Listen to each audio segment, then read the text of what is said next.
Give it online students, आवाज आ रही है?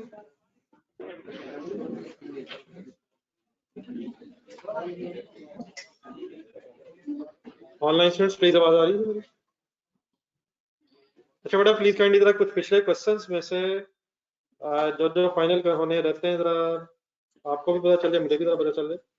सबसे पहले तो एक मंडे लिमिटेड तो हो गया ना फाइनल, हड़प्पा में ये है मसला। मैं जो क्वेश्चंस बोल रहा हूँ आप लोगों ने जरा इनके पेज नंबर्स बताने हैं मुझे। नहीं मतलब देख के, जुबानी नहीं। मैं खुदा ना खासा ये नहीं कह रहा कि आपको पेज नंबर क्यों याद नहीं है, फिलहाल ठीक चल रहा है। आवाज मेरी ठीक आ रही लास्ट टाइम? ये रख दो, तो जरूरत पड़ेगी मतलब। मंडे लिमिटेड, साथ ये भी देखना है कि ये फाइनल कर लिया आप लोगों ने। देन इसके बाद हड़प्पा की तरफ गए थे आप, पेज नंबर फाइनल है वो। अब तो मेरे ख्याल हो गया होगा वो पार्ट रिप्लेसमेंट वगैरह जो इशू आया था, जो डिस्पोजल हुई हुई है। उसके बाद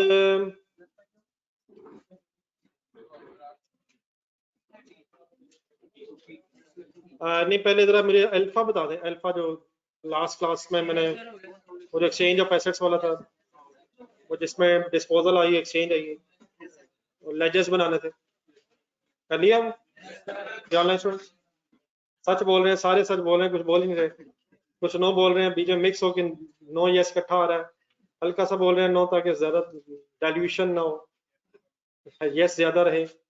बोल सच रहे हैं लेकिन ये भी सच हो सकता है कि आपने किया हुआ है। तो इसका मतलब फिर ये हुआ कि आपका एक मेरी तरफ से एक जो लास्ट में क्वेश्चन था टुसुकी पता नहीं, और दूसरा ये बनी ईयर कहाँ तक पहुंचा वैसे। लेकिन ये दो क्वेश्चन हमारे में डिटेल में डिस्कस करने हैं आपसे। आप लोग इस तरह करें आप किसी दिन, और किसी दिन मीन्स आजकल में किसी दिन निकालें। ये डेफिनेटली अब इस तरह का क्वेश्चन एक टेस्ट भी होना चाहिए। ये जो इतना लंबा सा सवाल था कि आप इकट्ठा भी जरा खुद से सोच सकें। लेकिन उससे पहले ये एक जिस तरह मेरे ख्याल दिस स्किल अच्छा सवाल है जिसमें जरा काफी कुछ इकट्ठा है, तो उसको जरा individually without looking at the answer एक दफा जरा खुद से एफर्ट होनी चाहिए। ये जब तक आप प्रैक्टिस नहीं ना करेंगे तो उस वक्त तो फिर आपको चीजें सही तरह से याद नहीं रहेंगी जब चीजें बहुत ज्यादा हो जाती हैं। तो आज या कल को टाइम रखें अपने लिए, और एक दिस स्किल को जरा इंडिविजुअल ट्राई करके जरा देखें। और देखिए गलतियां, ये कभी भी नहीं होना कि गलतियां 100% खत्म हो जाए, लेकिन डेफिनेटली ये जरूर रिक्वायर्ड है कि कम से कम 70-80% सही हो। तो वो भी तभी होगा जब आप प्रैक्टिस करेंगे। दूसरा फिर अभी इस तरह करें, पेज नंबर 35 रखें। ये थोड़ा सा इम्पेयरमेंट जरा 2-3 दिन और जरा साथ में चलाइएगा। ये जरा इम्पेयरमेंट की जरा फर्दर प्रैक्टिस कर लो जरा। जितने क्वेश्चन इम्पेयरमेंट के हुए हैं 2-4-5, वो तो अब फाइनल है ना प्लीज, तो जरा 1-2 दिन जरा और साथ रख लें ताकि ये जरा इम्पेयरमेंट विद रिवेल्युएशन खास तौर पे। ये पेज नंबर 35 से ऑनवर्ड ना 4 सवाल हैं। ये लिख 12 छोटे छोटे क्वेश्चन है, पेज नंबर 35, 36, 37, 38। इसमें आपको प्रॉब्लम आएगी शायद क्वेश्चन नंबर 2 में खास तौर पे ज्यादा। तो अगर वो ना भी हो सका तो ऐसे परेशान नहीं होना आपने, लेकिन मेरा ख्याल है 1, 3 और 4 में कोई खास इशू नहीं है। 2 भी जरूर पड़ेगा, उसमें जरा प्रोबेबिलिटीज वगैरह है, तो इंशाल्लाह फिर मुश्किल भी टाइम निकालता हूँ। तो आपका काम काइंड ये है कि जो क्वेश्चन आपको मैं दे रहा हूँ वो आप लोग करते रहें, और यकीनन मेरा काम ये है कि जो इश्यूज रहते हैं वो सही तरह डिस्कस हो रहे हैं। लेकिन अगर साथ साथ आप करते रहेंगे मेरे लिए जरा आसानी रहेगी कि अगला काम भी और पिछला काम भी साथ मिलजुल के होता रहेगा। ठीक है दानिया सर? तो मीन वाइल आज जरा फिर एक साथ नई डिस्कशन स्टार्ट करना। पेज नंबर ढूंढे 174। जर्नलिस्ट साथ है नहीं please?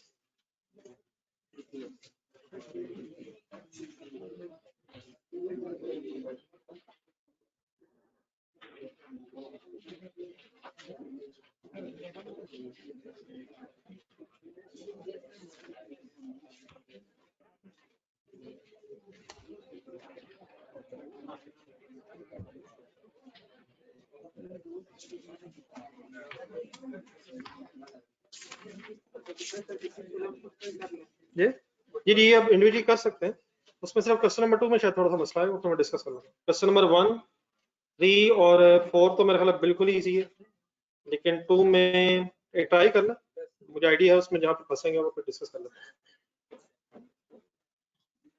Ji sir ji, page number बताइएगा क्या?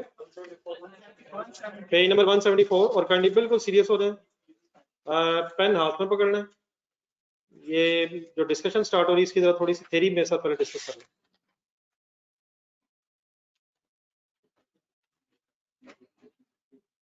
यकीनन बहुत दिनों बाद कुछ लोगों की आपस में मुलाकात हुई है, तो मुलाकात के लिए टाइम, डिटेल मुलाकात के लिए टाइम बाद में रख लीजिएगा। फिलहाल एक दूसरे को देख के एक दफा मुस्कुरा भी दें, सलाम करना, हाथ हाथ मिलाना है, मिलके फारग हो लें, देख लें अल्हम्दुलिल्लाह बच्चा भाई वैसा ही है जैसा छोड़ा था आपने। हैप्पी आप पढ़ते हैं, मुझे लग रहा है कि किसी ने या आपके दिल ने आपको कहा है कि ये वाला टॉपिक करने वाला है, और वो तो मुझे आता है। ये वही हरकतें हो रही हैं, आपकी प्रेजेंस बता देती है कि कुछ लोगों ने आपको भेजा है या आपको कहीं से पता चला है। अब जब मैंने बात बीच में रख दी है, ये जहन में रखिएगा कि ये चॉइस आपकी नहीं कि किस टॉपिक में से कुछ आना है। इसका मतलब आपको हर टॉपिक काइंडली सीरियस लेना है। ये चीज़ें मिक्स हो जाती हैं, मत इस तरह फजूल में छुट्टियां किया करें।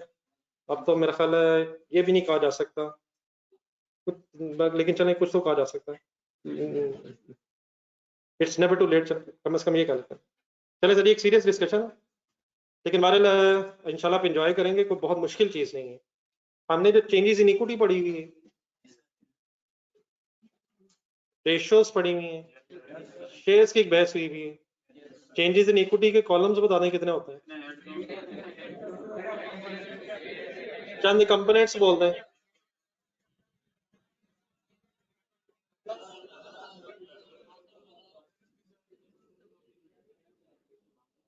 रेशियोज में अगर आप जेब मिलाएं तो हमने शेयर्स की टाइप्स पढ़ी, ऑर्डिनरी शेयर्स भी होते हैं, प्रेफरेंस भी होते हैं, प्रेफरेंस में रिडीमेबल भी होते हैं, इररिडीमेबल भी होते हैं, ठीक है। रेशियोज में हमने जो फार्मूले पढ़े, उन्हीं को अगर जहन में रख के दोबारा हेडिंग पढ़ी जाए तो ये असल में एक फार्मूला है, अर्निंग पर शेयर। अर्निंग्स को अगर नंबर ऑफ शेयर से डिवाइड किया जाए तो अर्निंग्स पर शेयर बन जाएंगे, earnings divide by number of shares. Earnings का फिलहाल यहां तक मतलब लिखना ब्रैकेट में, प्रॉफिट की बात हो रही है, और शेयर्स जो मैंने लिखा है वो शेयर्स ही हैं। फॉर एग्जाम्पल कंपनी का प्रॉफिट 1 लाख है, और सपोज इस कंपनी के 10,000 शेयर्स हैं, तो अगर आप सॉल्व करेंगे तो 10 रुपये आंसर आएगा। 1 लाख प्रॉफिट, 10,000 शेयर्स, हर शेयर के बदले 10 रुपए का प्रॉफिट हुआ, इसको कहते हैं अर्निंग पर शेयर। लेकिन ये जो रेशो है इतनी इंपॉर्टेंट है इन्वेस्टर्स के एंगल से कि उसके लिए एक पूरा स्टैंडर्ड बन गया है, यही फॉर्मूला अर्निंग पर शेयर। लेकिन ये अर्निंग्स कैसे कैलकुलेट होनी है, शेयर्स का मीनिंग क्या है डिटेल में, वही हमने बहस करनी है स्टैंडर्ड में। तो एक फार्मूला कैलकुलेट होना है, एक रेशियो कैलकुलेट होनी है, किस नाम से, अर्निंग पर शेयर। आ जाए जरा, इसका एक बैकग्राउंड पढ़ते पढ़ते पढ़ते इंशाल्लाह इसको सॉल्व कर लेते हैं। पेन रख लीजिएगा हाथ में, कंसंट्रेट कीजिएगा। अर्निंग्स पर शेयर इज अ रेशियो, ये जरा फात को कहना ऊपर बैठ जाएगा। अर्निंग्स पर share is a ratio used in the financial analysis of a set of financial statements। बाकी मैं इसमें याद कराने वाली क्या चीज़ है करने वाली, वो मैं बताता रहूँगा। एक डिस्कशन आपके सामने लिखी हुई है, वो पढ़ते रहिएगा। This ratio is however so useful and popular that the standard IS 33 has been developed to control the method of calculation thereof। मतलब एक स्टैंडर्ड बना दिया गया, जिस स्टैंडर्ड में ये एक्सप्लेन कर दिया गया है कि हर कंपनी ने अपनी ये रेशो एक सिमिलर तरीके से कैलकुलेट करनी है, क्योंकि आपको पता है कि जब रेशो कैलकुलेट हो जाती है तो वो इटसेल्फ मीनिंगलेस होती है अनलेस उस रेशो का पिछले सालों से कंपैरिजन भी किया जाए, और नंबर 2 इंडस्ट्री के साथ भी कंपैरिजन किया। तो एक ही तरीके से सारी कंपनीज अगर ये रेशो कैलकुलेट करेंगी तो कंपनी की अपनी ईपीएस, ईपीएस किसकी एब्रीवेशन है, लिखना जरा कहीं, अर्निंग पर शेयर की एब्रीवेशन है capital EPS, capital EPS. Standard को बनाने का मकसद ये है कि सब कंपनीज एक ही तरीके से ईपीएस कैलकुलेट करें और देयरफॉर फिर किसी एक कंपनी की ईपीएस को किसी दूसरी कंपनी के साथ कंपेयर करना पॉसिबल रहे। अगर रेशियोज थोड़ा सा जहन में आ जाए आपके, तो रेशियोज की एक लिमिटेशन ये है कि डिफरेंट अकाउंटिंग पॉलिसीज यूज हो जाती हैं और फिर शेयर्स रेशियोज कंपेरेबल नहीं रहते। तो यहाँ एक रूल बना दिया गया है, स्टैंडर्ड बना दिया गया है ताकि हर कंपनी सिमिलर तरीके से अपनी इस ईपीएस को कैलकुलेट करें और देयरफॉर ये ईपीएस अक्रॉस कंपनीज कंपेरेबल रहे और शेयर होल्डर सिर्फ ईपीएस देख के ही ये डिसीजन ले सकें कि किस कंपनी की अर्निंग ज्यादा है। क्या जिस कंपनी की अर्निंग पर शेयर ज्यादा है वो अट्रैक्टिव होगी या वो कंपनी जिसकी अर्निंग पर शेयर कम है? जितना पर शेयर प्रॉफिट ज्यादा उतना ही अच्छा। ठीक है, तो शेयर होल्डर्स फिर से कंपेयर करते हैं और देखते हैं कि हमारी कंपनी की performance as compare with other companies सही जा रही है या अच्छी नहीं जा रही, देयरफॉर फिर शेयर्स बेच के वो दूसरी कंपनी की तरफ भी जाने का राइट रखते हैं। ठीक है जी। तो this standard set out how to calculate numerator क्या होता है और डिनोमिनेटर क्या होता है। अर्निंग्स न्यूमरेटर है, शेयर्स डिनोमिनेटर, वो न्यूमरेटर है और वो डिनोमिनेटर। थोड़ा सा आइडिया वैसे होना चाहिए शायद वर्ड आते जाके। Objective of IAS 33 is to set out principle for calculation of EPS and presentation। ये इंशाल्लाह कैलकुलेशन के बाद फिर प्रेजेंटेशन भी पढ़ेंगे कि फाइनेंशियल स्टेटमेंट्स में कहाँ लिखना है, कैसे लिखना है। The purpose of standardizing the calculation and presentation of EPS is to make it easier for the users of financial statements। Users of financial statements को हर वक्त ज़हन में रखें, अगर कभी वर्ड आ जाए, शेयर होल्डर्स की बात हो रही है, इन्वेस्टर्स क्या लें, शेयर होल्डर्स क्या लें, प्राइमरी यूजर ही हैं। बाकी डेफिनेटली बैंक्स भी हैं, लेंडर्स भी हैं, वो सब हैं, लेकिन सबसे इंपॉर्टेंट यूजर कौन है? फाइनेंशियल स्टेटमेंट्स बनाते तो अकाउंटेंट्स हैं, लेकिन अपने लिए नहीं बनाते, शेयर होल्डर्स के लिए बनाते हैं, यूजर्स के लिए बनाते हैं। और यूजर्स में the most primary user is shareholder। Is to make it easier for the user of financial statement to compare the performance of different entities in the same accounting period, reporting period, and same entity for different reporting period। ये शायद मैंने अभी थोड़ी देर पहले बात की। अपनी company के परफॉर्मेंस को दूसरी कंपनीज के साथ और नंबर 2 अपनी ही परफॉर्मेंस को पिछले सालों के साथ भी देखना। मसला अगर 2021 में ईपीएस थी 10 रुपए और 2022 में ईपीएस हो गई है 12 रुपए, तो क्या इंप्रूवमेंट हुई है? और अगर फॉर एग्जांपल 2023 में जाके 7 रुपए रह गई, तो ये ट्रेंड बता रहा होगा कि कंपनी की अर्निंग्स में कॉन्टिन्यूस इजाफा है या प्रेजेंटली है या कॉन्टिन्यूस डिक्लाइन है। तो अगर अपना परफॉर्मेंस भी अपने कंपेयर करनी है तो over a period of time आप कर सकते हैं। Scope of IAS 33, IAS 33 applies only to public traded entities। ये बोल्ड हुआ है, आप थोड़ा सा इसे अंडरलाइन भी करना। ये जो स्टैंडर्ड है IAS 33, ये सिर्फ लिस्टेड कंपनीज पे एप्लीकेबल है। कंपनीज होती हैं प्राइवेट लिमिटेड भी हैं, पब्लिक लिमिटेड भी हैं। पब्लिक लिमिटेड में फिर लिस्टेड भी हैं, अनलिस्टेड भी हैं। अब जिन लोगों को आइडिया नहीं, बस जितना मैं बताऊंगा उतना होना चाहिए। जो लोग कंपनी लॉ पढ़े हैं उनके लिए तो शायद डेफिनेटली ये रेपिटेशन ही है। लिस्टेड कंपनी वो होती है जिसके शेयर्स स्टॉक एक्सचेंज में ट्रेड हो रहे हैं। तो ऐसी कंपनी जिनके शेयर स्टॉक एक्सचेंज में ट्रेड नहीं हो रहे, उन पे ये स्टैंडर्ड एप्लीकेबल नहीं। वो अनलिस्टेड कंपनीज हैं, नॉन लिस्टेड कंपनीज हैं, उन पे ये स्टैंडर्ड एप्लीकेबल नहीं है। ये स्टैंडर्ड सिर्फ किस पे एप्लीकेबल है? किन कंपनीज ने अपनी ईपीएस कैलकुलेट करते हुए IAS 33 को ज़हन में रखना है? Listed company. लिखना जरा, publicly traded entities means listed companies और listed companies means those companies whose shares are traded on stock exchange।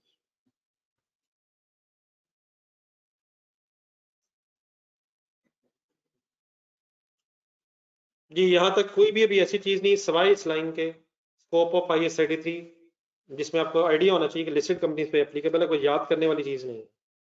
बाकी बात वैसे क्लियरली समझ आ रही है क्या हो रही है?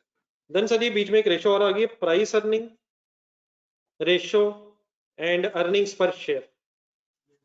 स्टॉक एक्सचेंज में दो ये रेशोज ऐसी हैं जो बड़ी पॉपुलर हैं। एक तो ईपीएस की बात हो रही है और दूसरी एक और आ गई है पी रेशो। पी रेशो क्या जी? Price earning ratio. अब ये जो प्राइस अर्निंग रेशो है ये भी ईपीएस की बेस पे ही है, तो जरा मेरे साथ रहिएगा। अर्निंग्स पर share, earnings are profit available for equity holders अगर कभी वर्ड आए तो ऑर्डिनरी शेयर होल्डर्स की बात हो रही है। ये काइंडली जरा दरवाजा बंद कर दीजिएगा, ये दोनों दरवाजे जरा।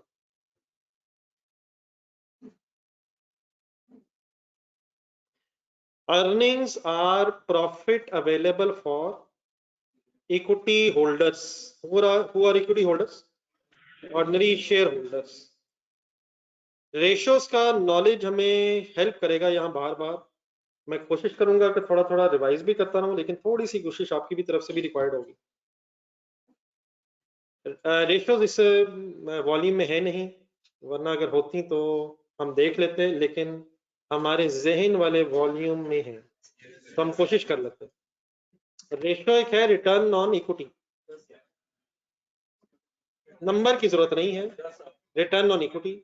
उसका फॉर्मूला है profit after tax minus irredeemable preference dividend, और डिवाइड बाय वो है, उसकी इसका जरूरत नहीं है। उसके ऊपर मैंने आपको किसी जमाने में लिखवाया था profit available for ordinary share holder, लेकिन मैं जरा एक्सप्लेन कर दूंगा। प्रॉफिट आफ्टर टैक्स आ गया, उसमें से redeemable preference dividend financial charges में शामिल होकर लेस हो चुका है, लेकिन इररिडीमेबल प्रेफरेंस डिविडेंड अगर हो तो वो रिटेन्ड अर्निंग्स में लेस होता है। इसलिए प्रॉफिट आफ्टर टैक्स में से अगर इररिडीमेबल प्रेफरेंस डिविडेंड माइनस कर दिया जाए तो वो फिर profit available for ordinary share holders होता है। जितना मैंने बताया कुछ जहन में आ गया है? क्या gross profit is available for ordinary share holders? Net profit is available for ordinary share holder? Yes, अगर इररिडीमेबल प्रेफरेंस डिविडेंड ना हो। अगर इररिडीमेबल प्रेफरेंस डिविडेंड नहीं है तो जब प्रॉफिट आफ्टर टैक्स है वही ऑर्डिनरी शेयर होल्डर्स के लिए अवेलेबल फॉर डिविडेंड है। लेकिन अगर इररिडीमेबल प्रेफरेंस डिविडेंड मौजूद है तो प्रॉफिट आफ्टर टैक्स में से इररिडीमेबल प्रेफरेंस डिविडेंड भी माइनस कर देंगे, तो profit available for ordinary share holders आ जाएगा। तो यहाँ जो अर्निंग बार बार वर्ड आएगा, अर्निंग्स का मतलब वही अर्निंग्स है जो प्रॉफिट आफ्टर टैक्स में से इररिडीमेबल प्रेफरेंस डिविडेंड माइनस करके आती है। लेकिन ऑब्वियसली अगर इररिडीमेबल प्रेफरेंस डिविडेंड ना हो तो शायद प्रॉफिट आफ्टर टैक्स को भी अर्निंग्स कहा जा सकता है। तो अर्निंग जब मैं बात करूंगा तो प्रॉफिट की बात हो रही है, और प्रॉफिट की अगर मैं बात करूंगा तो कौन सा प्रॉफिट है which is available for ordinary share holders. बाकी जो मैंने बाकी वर्ड्स आपके सामने भी यूज किए हैं इंशाल्लाह वो भी हमारे सामने आने लगे। Earnings are profit available for ordinary share holders. Earnings per share is a measure of the amount of earning in a financial period for each equity means ordinary share. ऊपर जो शेयर्स मैंने लिखे हैं, जो फर्स्ट फॉर्मूला मैंने भी आपके सामने लिखा था, earnings divide by share. Earnings का मतलब प्रॉफिट है। कौन सा profit? Available for ordinary share holder है, डिवाइड बाय शेयर। कौन सा share? Ordinary share. As it's name implies EPS is calculated as earning divided by number of shares। चलिए ये तो वैसे दोबारा बैकग्राउंड आ गया। अब आगे आ जाएगी प्राइस अर्निंग रेशियो। इसकी एब्रिविएशन क्या ऊपर बनी हुई थी? P/E ratio. Price earning ratio is also key market stock market ratio. It is a measure of the company's current share price in relation to the EPS. The formula of price earning ratio is as follows। नीचे जरा ढूंढेंगे। P ratio का formula है market value of share divided by earning per share. ये बड़ा important, इसका आसान सा कॉन्सेप्ट है, गौर से सुनिएगा। Market value of share divide by earnings पर शेयर। एक एग्जांपल नीचे लिखी हुई है, मैं जरा फिगर्स डिफरेंट रखते जरा एक एग्जांपल आपको समझाता हूँ। बोर्ड पे जरा देखें। लेट्स अज्यूम एक कंपनी है, उसका स्टॉक एक्सचेंज में शेयर 50 रुपए पे ट्रेड हो रहा है। What is 50? Market value of share. एक शेयर की बात हो रही है, market value of share divide by किससे होना है इसका? लेट्स अज्यूम जिस कंपनी का शेयर 50 रुपए का मार्केट में, उस कंपनी की अर्निंग पर शेयर 10 रुपए है। 50 क्या है, 10 क्या है? आप एक सेकंड के लिए जरा इन्वेस्टर बने। आपको इस वक्त मार्केट में 50 रुपए का शेयर मिलेगा और 10 रुपए के है एक साल की अर्निंग, सालाना अर्निंग। आंसर हमारा आएगा 5 टाइम्स। लेकिन ये 5 टाइम्स बता क्या रहा है? नहीं ना ना सर जी, ना ना सर, चांसेस मतलब मैं एक सवाल मैंने उठाया, मैं इस पर जवाब ₹50 क्या चीज है? आप शेयर खरीदेंगे ₹50 का, सालाना अर्निंग है इसकी ₹10। अगर इस कंपनी की अर्निंग ₹10 अगले 5 साल कांस्टेंट रही तो आपकी इन्वेस्टमेंट 5 सालों में रिकवर हो जाएगी। आज हम कितने का शेयर खरीद रहे हैं? अगर 50 का खरीदेंगे और इस कंपनी की अर्निंग पर शेयर ₹10 पे कांस्टेंट रही तो 5 साल में इन्वेस्टमेंट पे बैक हो जाएगी। आज इनफ्लो होगा या आउटफ्लो होगा? शेयर खरीदेंगे आउटफ्लो हो जाएगा। अगर हर साल ₹10 इंशाल्लाह कमा लिए तो it will take 5 years to receive the investment back. तो ये जो रेशो है ये बताती है what is the pay back period of investment. Pay back का मतलब क्या आपकी इन्वेस्टमेंट जल्दी रिकवर होनी चाहिए, लेट रिकवर होनी चाहिए? तो ये जो टाइम्स असल में ये साल बता रहे हैं। आप अपना जरा डाटा देखें जो आपके पास लिखा होगा। What is 46? इन्वेस्टर बन के सोचें आपको एक शेयर आज कितने का मिलेगा? अर्निंग पर शेयर ₹23 है। अगर ये ₹23 पर शेयर कांस्टेंट रहा कितने साल तो आपका ₹46 रिकवर हो जाएगा। अच्छा बार बार मैं अगले सालों में क्यों जा रहा हूँ? आपने तो आज शेयर खरीदना है, आपने आज शेयर खरीदना, आपको किन प्रॉफिट्स में से शेयर मिलेगा जो फ्यूचर में होंगे। तो अगर 2 साल ₹23 पर शेयर अर्निंग रही तो इंशाल्लाह 2 साल में हमारी इन्वेस्टमेंट रिकवर हो जाएगी। अगली लाइन का इंटरप्रिटेशन में ढूंढे। This ratio shows the pay back period of investment. Higher the ratio the better it is, lower the ratio. तो ये जो टाइम्स है असल में ये टाइम्स क्या बता रहे हैं? ईयर्स बता रहे हैं। तो लिखना जरा साथ, टाइम मींस सिंपली ईयर्स की बात होगी।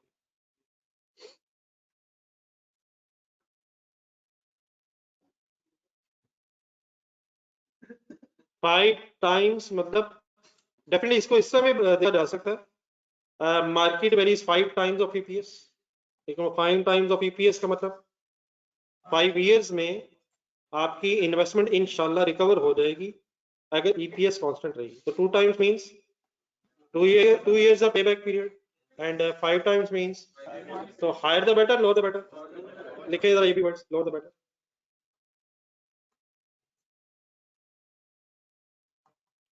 Higher the better, lower better. ये ऑनलाइन स्टूडेंट्स क्लियर है नहीं?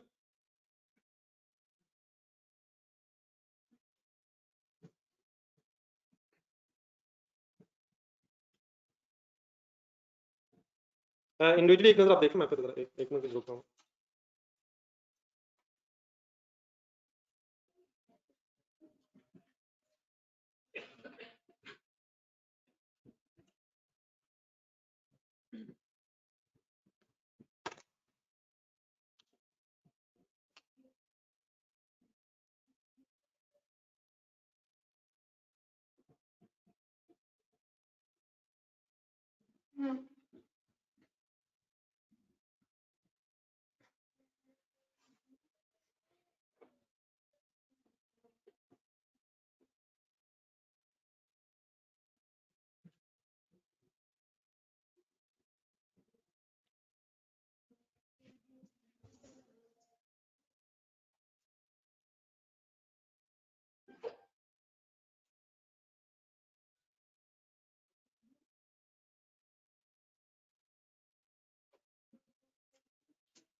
जी बिलाल साहब कह तो सकते हैं लेकिन कहते नहीं है।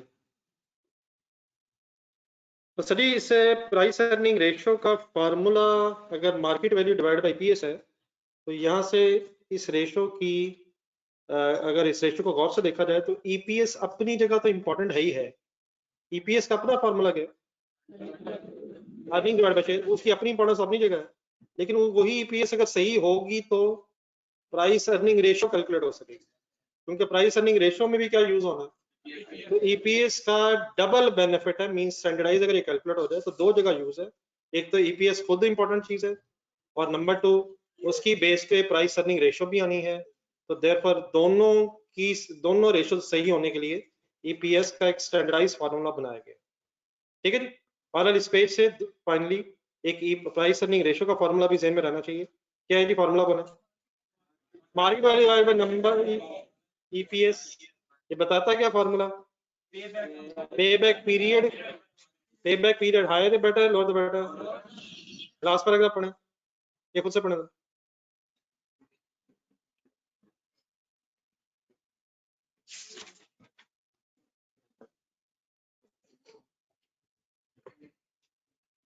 ठीक है सर। और फाइनली नेक्स्ट पेज पे एक पैराग्राफ लिखा हुआ है, EPS should therefore be calculated by all companies in a standard way so that investor can obtain a reliable comparison between EPS and price earning ratio of different companies। Then और आगे चलकर हमें यहाँ group के थोड़ी सी जरा revision करनी है। ऑर्डिनरी शेयर्स की, प्रेफरेंस शेयर्स की, रिडीमेबल, इररिडीमेबल, और कुछ वर्ड्स नए भी आएंगे। बिल्कुल रिलैक्स आपने रहना है, पेन हाथ में पकड़ लेना है और सब कुछ सोचते चले जाना है, यहाँ कुछ नया नहीं है ना। Definition of ordinary share. Ordinary share सफ़े गिनना रहने दें, अल्हम्दुलिल्लाह जैसे ही आप पढ़ना शुरू करते हैं सफ़े खुद ब खुद खत्म होते हैं, आप पढ़ते रहें बस। An ordinary share is an equity instrument that is subordinate, word underline करें, to all other classes of equity instruments. Subordinate का मतलब बता दें। हाँ जी, एक प्रेफरेंस शेयर होल्डर्स के अगेंस्ट बात हो रही है। सबसे एंड में किसको डिविडेंड मिलता है?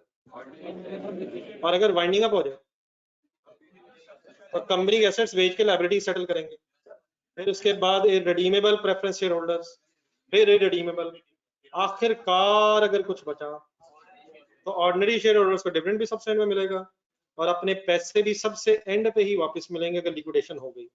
तो for all purposes ordinary share holders के राइट सबसे कम है, तो सॉर्ट ऑफ सबऑर्डिनेट है सबसे नीचे, ये सिंगल्स लिखा हूं। The ordinary shares used in the EPS calculation are those entitled to the remaining profits, underline करें, residual का मतलब होता है remaining। Ordinary shares used in the EPS calculation are those entitled to the remaining profits of the entity after dividends relating to all other shares have been, कौन से? Redeemable वालों को भी डिविडेंड देने के बाद, और फिर प्रॉफिट आफ्टर टैक्स में से इररिडीमेबल को भी डिविडेंड देने के बाद अगर प्रॉफिट बचेंगे तो उन रिमेनिंग प्रॉफिट्स में से किसको डिविडेंड मिलेगा। अंडरस्टूड बात है सर? रेजिडुअल का मीनिंग ध्यान में रखना है। रेजिडुअल का मतलब होता है बचा कुचा रिमेनिंग। तो किन किन को देने के बाद जो बचा कुचा बचेगा? सबको देने के बाद, इंक्लूडिंग कौन कौन भी, रिडीमेबल भी, इररिडीमेबल भी, सबसे एंड में इन अदर वर्ड्स किसको मिलेगा? Types of share holders, ordinary share holders, नीचे हेडिंग ढूंढे, preference share holders, ordinary share holders. Ordinary shareholder buy a share in a company to earn dividend.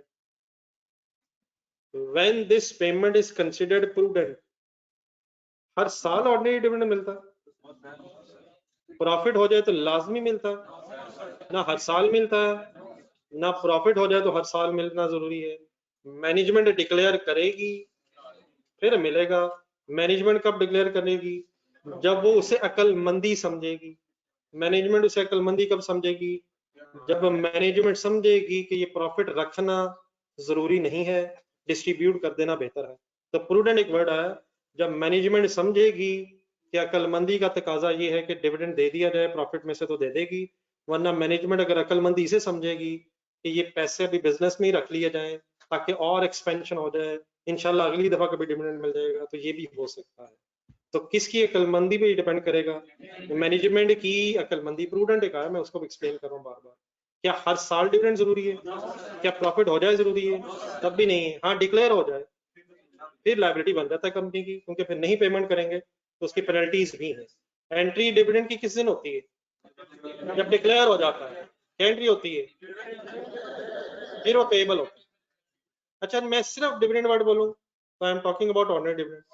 मैं सिर्फ शेयर वर्ड बोलूं तो I am talking about ordinary share. मैंने कुछ भी और बोलना होगा तो इंशाल्लाह वो पूरा साथ बोलूंगा। सिर्फ डिविडेंड किधर ध्यान जाना चाहिए? सिर्फ शेयर। आगे आगे।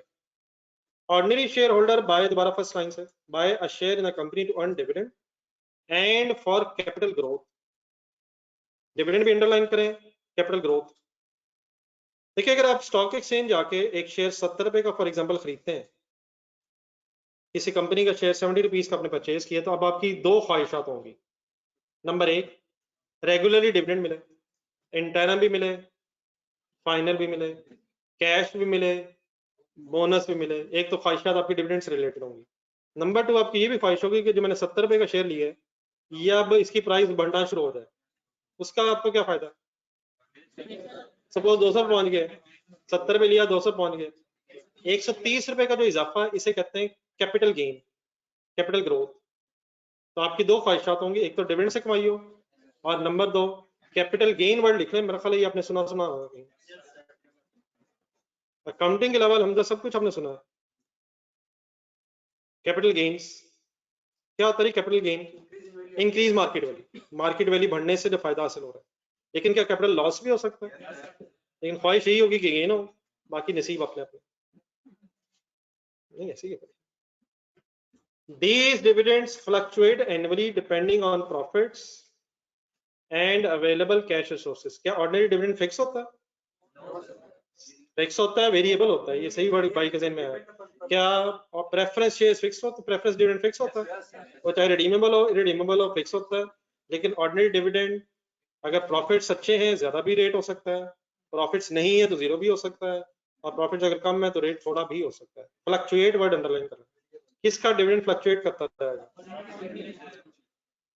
मेरा ख्याल है मैं कुछ रिवीजन के लिए आपको एक दो पेजेस कहूंगा, जरा वो टेबल वगैरह बने हुए हैं रेशोज में, तो जितनी बात आज हो सके ठीक है, बाकी फिर वैसे एक नजर देख के आना।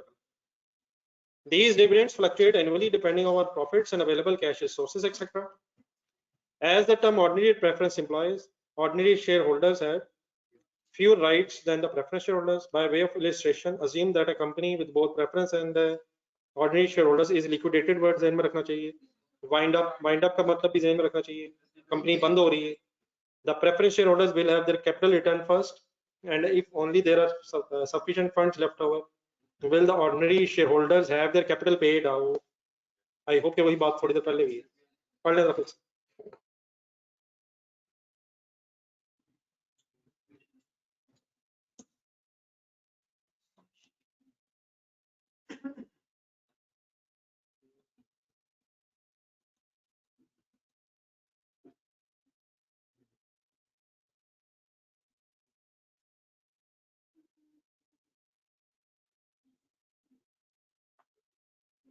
ओके सर, एक पैराग्राफ और पढ़े, कोई confusion? Preference shareholders. Preference shareholders have more rights than ordinary shareholder. Not only do they have preference on liquidation, but they also have a fixed amount paid out each year in dividends, as opposed to ordinary shareholders, whose dividends are at the discretion of the entity and are largely dependent on profits and available cash reserves. The rate of dividend paid out is based on the preference shares rate. For example, 10% fixed होता है. A shareholder owning 1,000 preference shares with a par value of ₹2 each. देखिए, par value 10 भी होती है, 100 भी हो सकती है। आपने अगर क्वेश्चन में ना लिखी हो फिर ठीक है, लेकिन अगर लिखी हो तो अकॉर्डिंगली चलना। Shareholder owning 1,000 preference shares with a par value of 2 each and a rate of 10% will expect dividend of. Rate of dividend जो है हमेशा ध्यान में रखना है, पार वैल्यू से मल्टीप्लाई होता है। पार वैल्यू से या मार्केट वैल्यू से? पार वैल्यू से डिविडेंड्स के रेट मल्टीप्लाई होंगे, वो चाहे ऑर्डिनरी डिविडेंड हो या प्रेफरेंस डिविडेंड हो। तो अगर किसी शेयर होल्डर के पास 1000 प्रेफरेंस शेयर्स हैं, ₹2 पार वैल्यू है और 10% रेट है, तो उसका एक साल का डिविडेंड किस तरह कैलकुलेट होगा? 1000 shares multiplied by 2 par value 2000 बनेगा, और 2000 का 10%, 200 का डिविडेंड उसे हर साल मिलेगा। ठीक है, क्या मार्केट वैल्यूज बदल जाती हैं? मार्केट में मार्केट वैल्यूज वेरी और कर जाती हैं, लेकिन डिविडेंड का रेट जो है ये नॉमिनल वैल्यू, पार वैल्यू या फेस वैल्यू एक ही बात है, इससे मल्टीप्लाई होता है। क्या 3 वर्ड्स बोले मैंने? Par, par value, nominal value, face value interchangeable words हैं। तो जिस तरह ये शेयर्स, ऑर्डिनरी शेयर्स में पार वैल्यू से रेट मल्टीप्लाई होता है, इसी तरह प्रेफरेंस शेयर्स में भी ऐसे ही है। देन वो कहता है ये जो प्रेफरेंस शेयर्स का राइट टू डिविडेंड है depends upon weather his shares were cumulative and non cumulative. यहाँ से आगे तरह दोबारा बहस शुरू करते हैं, ब्रेक करने में। जर्नल स्टूडेंट्स 4:15 तक कोशिश करें प्लीज ऑफिसर।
आ जाए सर जी, आ जाए प्लीज, आ जाइए।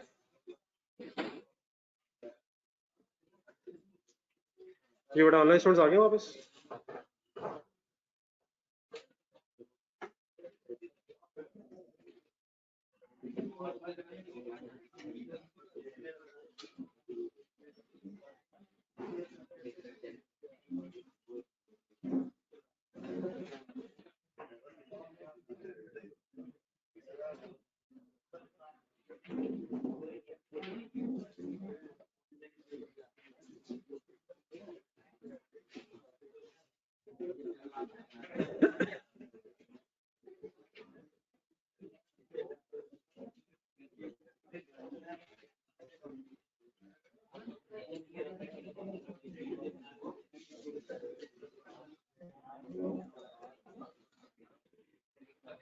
ये हुई नहीं नमाज, ये नमाज होगी नीचे।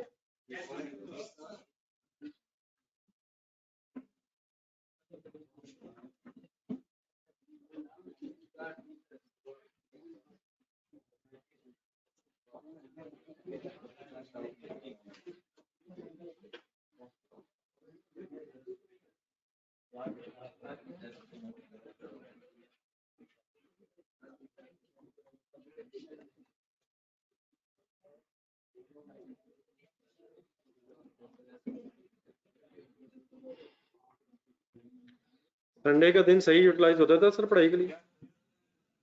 कितने घंटे पढ़ लेते हैं संडे को? मतलब बच्चे आ रहे हैं उतनी देर सोच लें।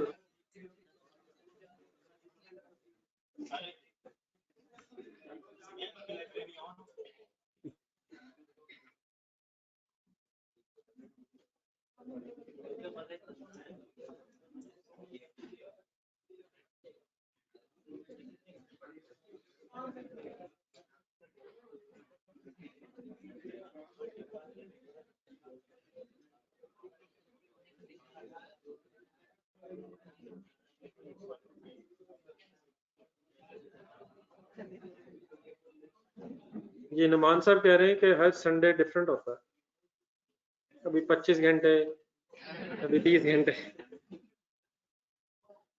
नहीं, असल में जैसी क्लास खत्म होती है ना सैटरडे को, तो नुमान वहां से शुरू करता है,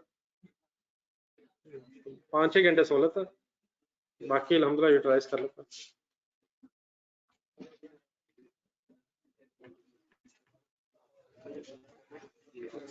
जो काम आप सोचते हैं वो कंप्लीट हो जाता है।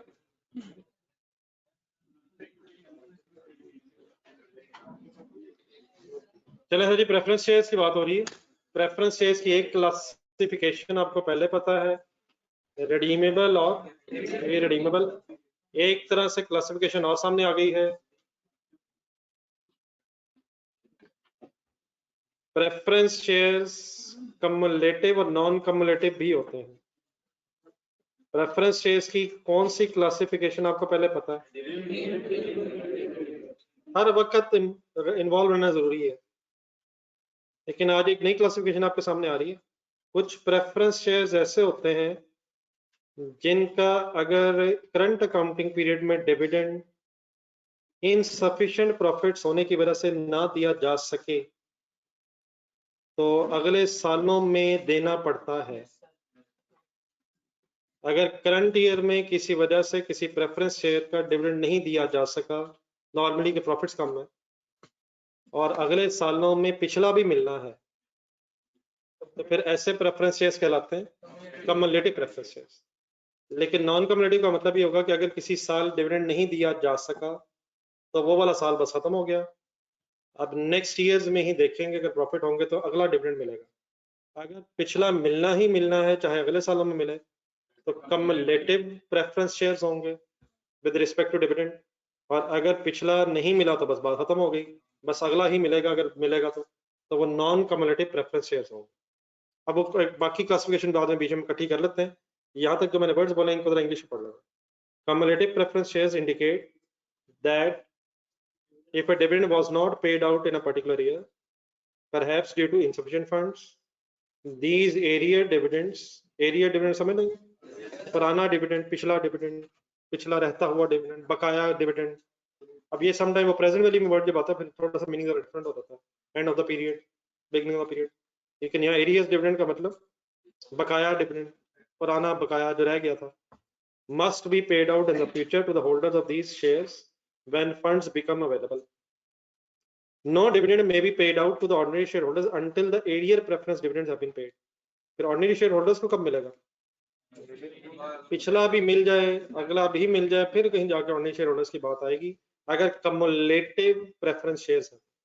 लेकिन अगर non-cumulative preference shares है, तो if the dividend is not paid out in a year, these unpaid dividend need never be, अपने वर्ड्स में डिफरेंस बता दें। कम्युलेटिव क्या है?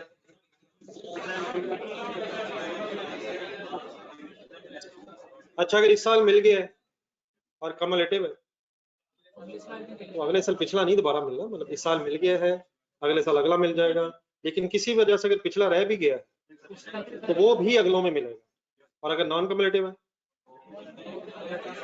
किसी साल नहीं दे सके तो वो चैप्टर क्लोज हो गया, बस नेक्स्ट ईयर में देखेंगे और उसी साल का डिविडेंड मिलेगा, पिछला खत्म। अगर पिछला उस साल में खत्म, जिस साल मिला या नहीं, तो वो नॉन कम्युलेटिव है। और अगर पिछला नहीं मिला लेकिन अगले सालों में मिल जाएगा तो वो कम्युलेटिव प्रेफरेंस शेयर्स होगा। बाकी थोड़ी सी वेरिएशन और इंक्लूड कर लें इंशाल्लाह। अगर कोई आपके जहन में सवाल आ रहा है, मेरा ख्याल है 5 मिनट है शायद सब कुछ एड्रेस हो जाएगा, बाकी फिर उसके बाद देख लेते हैं। There is a further variation with respect to the preference shares में भी, ये बात हमें पहले भी पता है। रिडीमेबल, रिडीमेबल को नॉन रिडीमेबल भी बोला जा सकता है। रिडीमेबल का मतलब होता है पैसे वापस होने हैं, लायबिलिटी है, नॉन करंट लायबिलिटी नॉर्मली। और नॉन रिडीमेबल पैसे वापस नहीं करने अनलेस बिजनेस वाइंड अप हो जाए। पढ़ने पैराग्राफ पढ़ना। Redemption of the preference of the share involves the company returning the amount invested by the shareholder to this shareholder at some stage in future. Shares that are redeemable should be classified as instead of, in which case the related dividend will be recognized as instead of dividend in the statement of changes in equity. अगर liability है तो कौन से shares की बात हुई है? Redeemable, उसे इक्विटी में नहीं लायबिलिटीज में, और उसका डिविडेंड चेंजेस इन इक्विटी में नहीं, फाइनेंशियल चार्जेस में ही प्लस होके प्रॉफिट आफ्टर टैक्स में से लेस हो जाएगा। आई होप कि कुछ याद आ जाएगा। कुछ पॉइंट टू रिमेंबर के नाम से शायद एक नेक्स्ट पैराग्राफ लिखा होगा। As suggested earlier, next page है शायद। Some preference shares are recognized as liability rather than equity and their dividends are recognized as financial charges instead of dividend. In these instances, even if the dividend have not been declared, ये line underline करना, as at the end of the reporting period, the dividend will be recognized as finance charge on accrual basis, just like interest expense on loan. गलत तरफ कोई नहीं जाना, जो बात हुई है वही हुई है। ये प्रेफरेंस शेयर रिडीमेबल की बात हुई है। रिडीमेबल प्रेफरेंस शेयर्स की जो कैरेक्टरिस्टिक्स हैं वो लोन से मिलती जुलती हैं। पैसे वापस भी करने हैं, फिक्स्ड डिविडेंड भी देना है और हर साल देना है। तो अगर फॉर एग्जांपल किसी साल में रिडीमेबल प्रेफरेंस डिविडेंड डिक्लेयर ना भी हो तो इवन देन अक्रूवल बेसिस पे वो रिडीमेबल प्रेफरेंस डिविडेंड रिकॉर्ड जरूर होगा। Just like for example interest on loans में लाएंगे, अगर इस साल का इंटरेस्ट पे नहीं किया तो क्या रिकॉर्ड भी नहीं करेंगे, क्या एंट्री करेंगे? तो इसी तरह जो रिडीमेबल प्रेफरेंस शेयर्स का डिविडेंड है वो फाइनेंशियल चार्जेस में है, फाइनेंशियल चार्जेस की तरह है। तो अगर वो डिक्लेयर नहीं भी होगा तो डबल एंट्री हो जाएगी, प्रेफरेंस डिविडेंड डेबिट, और अगर पे नहीं हुआ तो पेबल जस्ट लाइक इंटरेस्ट। दोबारा पैराग्राफ पढ़ना। ये सिर्फ किसकी बात हुई है? बाकी डेफिनेटली ऑर्डिनरी डिविडेंड कब रिकॉर्ड होगा, वो डिक्लेयर होगा तो बात आगे चलेगी। ये सिर्फ बात किसकी हुई करनी, दोबारा पढ़ना, आराम से पढ़ना, आराम से आराम से आराम से। किसकी बात हुई है, क्या बात हुई है, किसकी हुई है? रिडीमेबल प्रेफरेंस शेयर्स की बात हुई है। क्या बात हुई है कि अगर डिक्लेयर ना भी हो तो जिस तरह अक्रूवल बेसिस पे इंटरेस्ट रिकॉर्ड हो जाता है, इसी तरह अक्रूवल बेसिस पे जिस साल का ये डिविडेंड होगा उसी साल पे हो जाएगा। इट मींस शायद पिछले पेज पे जरा एक मिनट जाए, ये जो नहीं इधर ही पिछला पेज नहीं, पिछला यार, इससे पिछला नहीं, पिछला इससे पिछला 175, आप 176 में यार, पिछला बेटा पिछला। ये जो कम्युलेटिव नॉन कम्युलेटिव है ना, शायद ये जो कैटेगराइजेशन है ये रिडीमेबल में नहीं है, मैं अभी आगे जाके एक्सप्लेन करूंगा फाइनली, ये इररिडीमेबल में है। ये मैंने क्यों कहा यहाँ, मैंने कम्युलेटिव नॉन कम्युलेटिव में क्या कहा, अगर नहीं मिला तो अगले में मिल जाएगा, इसका क्या मतलब, फिर वो तो कहता है जिस साल का है उसी साल रिकॉर्ड हो जाएगा।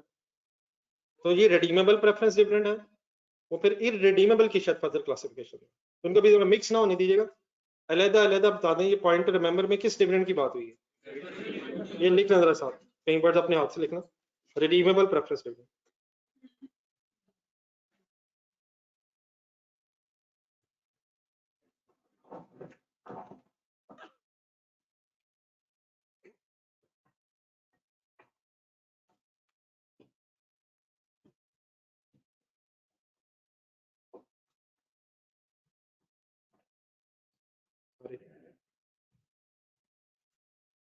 सर जब पे नहीं किया तो रिकॉर्ड क्यों करेंगे, वैसे सादा एक्रूअल बेसिस पे है, जिस तरह कोई भी खर्चा अगर पे नहीं किया तो रिकॉर्ड क्यों करेंगे, ताकि खर्चा जिस साल का उस साल रिकॉर्ड हो जाए एक्रूअल बेसिस पे।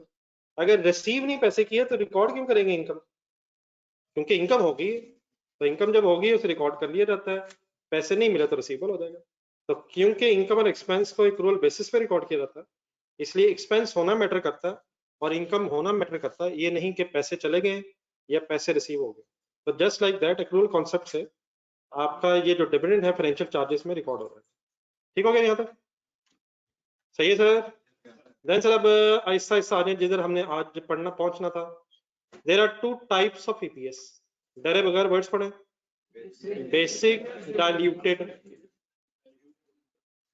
डाइल्यूटेड ईपीएस की अभी बहस इंशाल्लाह कुछ दिन बाद स्टार्ट होगी। सबसे पहले आज पहली जो टाइप लिखी हुई that is basic earning per share. इस वक्त बेसिक को कंफ्यूज करने की बिल्कुल जरूरत नहीं है, बेसिक तभी वर्ड लगाना पड़ेगा जब हम किसी और ईपीएस की बात करेंगे, तो क्योंकि इस वक्त हमें दूसरी का पता ही नहीं है, तो सिंपली आप यही ध्यान में रखें कि हम अर्निंग पर शेयर की बात कर रहे हैं। बेसिक डाइल्यूटेड तब वर्ड होगा जब हम किसी दूसरी तरफ जाएंगे, फिर हमें कोई ना कोई अलग नाम रखना पड़ेगा। फिलहाल आप सिंपल वही बात समझिएगा जो अभी तक मैंने आपके सामने की है। अर्निंग पर शेयर का फॉर्मूला आपके सामने आ गया है, earnings divide by number of share. आए जरा ये फॉर्मूला जरा और डिटेल में अगर एक्सप्लेन कर लें तो डिटेल फॉर्मूला बन जाएगा। अर्निंग्स का मतलब है नेट प्रॉफिट या loss attributable to ordinary share holders during the period. वो कौन सा प्रॉफिट है जो एट्रीब्यूटेबल होता है ऑर्डिनरी शेयर होल्डर्स के लिए, profit after tax minus irredeemable preference dividend. इंशाल्लाह वही एक बात आ जाएगी। लेकिन एक मिनट, यहाँ ब्रैकेट में लॉस भी वर्ड आया, क्या प्रॉफिट की जगह लॉस भी हो सकता है? तो प्रॉफिट हो या लॉस हो, ईपीएस कैलकुलेट होगी।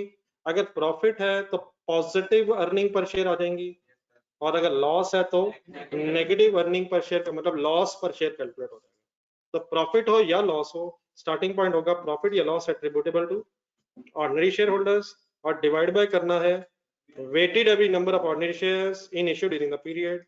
वर्ड्स नए नए आ रहे हैं, आने दें, इन्हीं को एक्सप्लेन करना मैंने। वेटेड एवरेज को छोड़ें, इंपॉर्टेंट पॉइंट्स पर। This profit should be before deducting ordinary dividend. एक सेकंड बोर्ड पे देखें, statement of changes in equity ध्यान बनाएं, statement of changes in equity में रिटेन्ड अर्निंग्स का कॉलम आ जाएगा ध्यान में। स्टार्टिंग पॉइंट बोल ब्रॉट डाउन रिटेन्ड अर्निंग्स, चंद बातें और। प्रॉफिट कौन सा आता है आफ्टर टैक्स, एक मिनट वो सर है तो सर इधर मौका तो देंगे सर, एक मिनट सर, चांस तो देंगे। प्रॉफिट आफ्टर टैक्स या बिफोर टैक्स,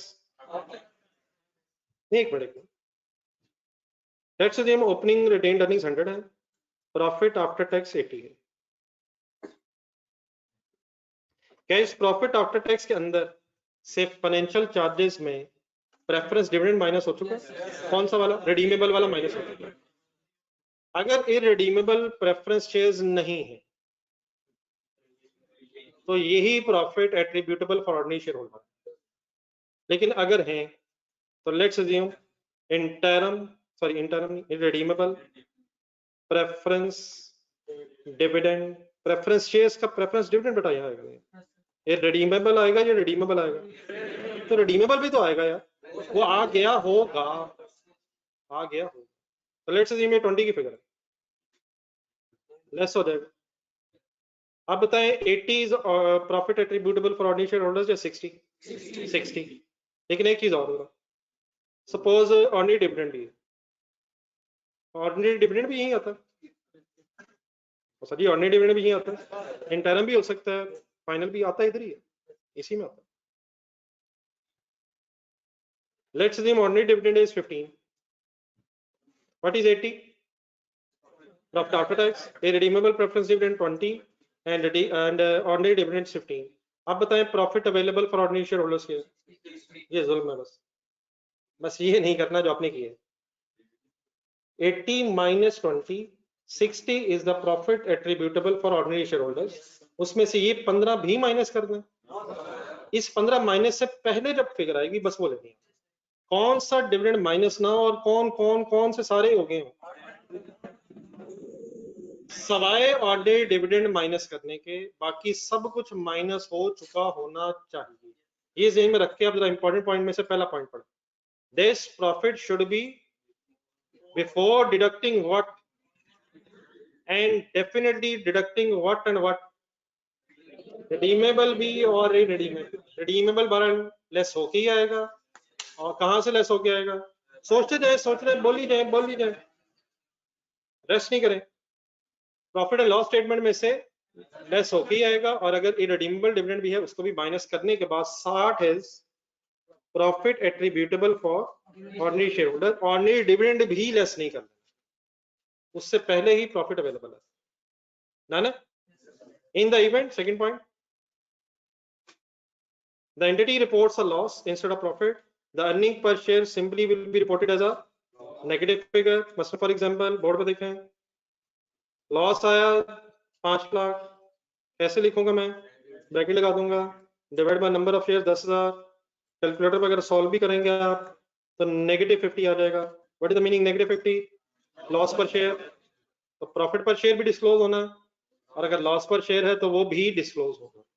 सिंपली कैसे लॉस पर शेयर आ जाएगा कि आपने loss divide by number of shares करते हैं, तो अर्निंग्स पर शेयर पॉजिटिव हो सकती है, पॉजिटिव का मतलब प्रॉफिट पर शेयर, नेगेटिव का मतलब लॉस पर share. Third point, this ratio is different from dividend per share. Dividend per share ratio बनाएंगे, जरा फॉर्मूला क्या बनेगा?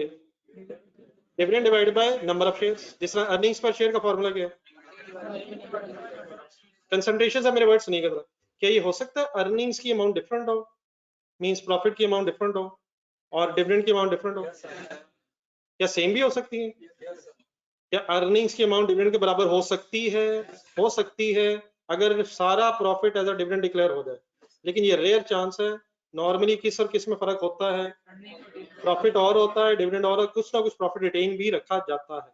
तो हम इस स्टोरी में डिविडेंड पर शेयर कैलकुलेट नहीं करना चाह रहे, हम इस स्टोरी में अर्निंग पर शेयर कैलकुलेट करना चाह रहे हैं। डिविडेंड पर शेयर का फॉर्मूला क्या बन सकता है, लेकिन हमारे ज़हन में कौन सा फॉर्मूला रहना चाहिए? नेक्स्ट आ जाए अर्निंग्स। जहां जहां बेसिक वर्ड लगा होगा मैं इसलिए छोड़ रहा हूं क्योंकि उसकी जरूरत नहीं है। अर्निंग्स, अर्निंग्स, अर्निंग्स, अर्निंग्स का मतलब प्रॉफिट और लॉस फॉर द ईयर आप उठाएंगे, कहां से ये आएगा? प्रॉफिट एंड लॉस से। कौन सा उठाएंगे? प्रॉफिट आफ्टर टैक्स उठाएंगे, ठीक है। लेस क्या करेंगे? Preference dividend related to the, जो माइनस करके फिगर आएगी वो की फिगर क्या कहलाएगी? Profit attributable to ordinary share holders. तो मेरी तरह जरा देख के यहां तक बोल दें, profit available for ordinary share holders is equal to profit और loss after tax minus irredeemable preference dividend if any. चलते जाएं, preference shares are in fact concentrate full, जरा आप यहां से game, preference dividends are in fact not always deducted, मत डरिएगा। Depending whether or not to deduct the preference dividend depends on whether the shares are cumulative or cumulative अपने लफ्जों में बोलने क्या होते हैं?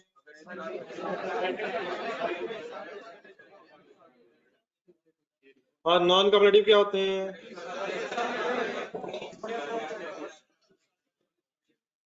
The following guidelines should be helpful when dealing with the irredeemable preferences. Full consideration.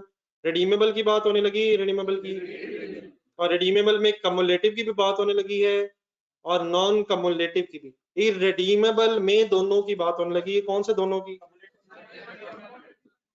पहले ये पूरे paragraph सब पढ़ेंगे, साथ साथ मेरी बातें सुनेंगे और इंशाल्लाह मैं भी कंक्लूड करूंगा। In respect of non-cumulative preferences, deduct only the preference dividend that are declared in respect of that period. And in respect of cumulative preferences, deduct the total required preference dividend for the period in accordance with the preference share rate, whether or not these dividends have been declared. ये जरा word जो मैंने underline किए ढूंढ के जरा आप भी करें जरा, सेकंड और लाइन और थर्ड लाइन।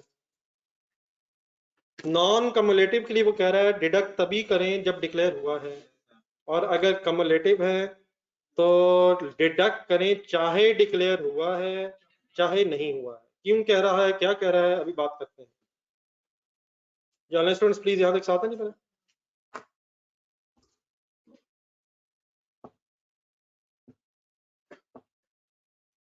हमारी इस वक्त सारी बहस चल रही है profit available for ordinary share holders की कैलकुलेशन पे। स्टार्टिंग पॉइंट हो जाएगा प्रॉफिट आफ्टर टैक्स, देन हमने ऊपर पढ़ा है कि लेस कर देना इसमें से इररिडीमेबल प्रेफरेंस डिविडेंड। लेकिन अगर पता चल गया कि ये कम्युलेटिव है या नॉन कम्युलेटिव है तो पहले हम रुक के कुछ सोचेंगे। अगर non cumulative irredeemable preference shares हैं और उनका डिविडेंड इस साल डिक्लेयर किया ही नहीं है तो फिर देना भी नहीं है। इसलिए अगर irredeemable non cumulative preference shares हैं तो तभी माइनस करेंगे अगर डिक्लेयर किया है तो, और अगर नहीं किया है तो क्यों माइनस नहीं करेंगे? क्योंकि फिर देना भी नहीं है। लेकिन अगर कम्युलेटिव है और डिक्लेयर नहीं भी किया तो क्या फिर भी इस साल का अगले सालों में देना है? तो नॉन कम्युलेटिव अगर है तो चाहे डिक्लेयर हो या ना हो क्यों लेस करना है? डिक्लेयर हो गया फिर तो देना ही है, ना भी डिक्लेयर हुआ तब भी देना ही देना है। डेफिनेटली कब देना है, लेकिन किन सालों का देना है? फॉर एग्जांपल आप 2021 में हैं, कम्युलेटिव प्रेफरेंस शेयर्स हैं, कम्युलेटिव इररिडीमेबल प्रेफरेंस शेयर्स हैं, 2021 में डिविडेंड डिक्लेयर नहीं हुआ, ऑब्वियसली देना अगले सालों में। लेकिन क्या 21 के अगले सालों में देना? तो 21 में जब आप profit attributable to ordinary share holders की कैलकुलेशन कर रहे होंगे for the purpose of calculating EPS only, तो आप ईपीएस की वर्किंग में से प्रॉफिट आफ्टर टैक्स में इररिडीमेबल कम्युलेटिव प्रेफरेंस डिविडेंड क्यों माइनस करेंगे अगर डिक्लेयर नहीं हुआ तो? अच्छा, यहाँ पे ना अकाउंटिंग एंट्री और चीज है, अकाउंटिंग एंट्री शायद हम तभी करेंगे जब डिक्लेयर होगा। इररिडीमेबल कम्युलेटिव की एंट्री शायद हम अगले सालों में करेंगे, लेकिन ईपीएस की कैलकुलेशन करते हुए हम करंट ईयर के प्रॉफिट्स में से वो डिविडेंड क्यों माइनस करेंगे अगर डिक्लेयर ही नहीं हुआ? क्योंकि वो करंट ईयर से रिलेटेड है और देना चाहे अगले सालों में है। जिस साल से रिलेटेड है उसी साल में लेस इसलिए कर लेंगे क्योंकि इसे देना ही पड़ना है। अगर इस साल नहीं भी दिया तो अगले सालों में देना पड़ेगा। लेकिन अगर नॉन कम्युलेटिव है और इस साल डिक्लेयर नहीं हुआ तो फिर देना भी नहीं है, इसलिए उसको फिर माइनस नहीं करेंगे।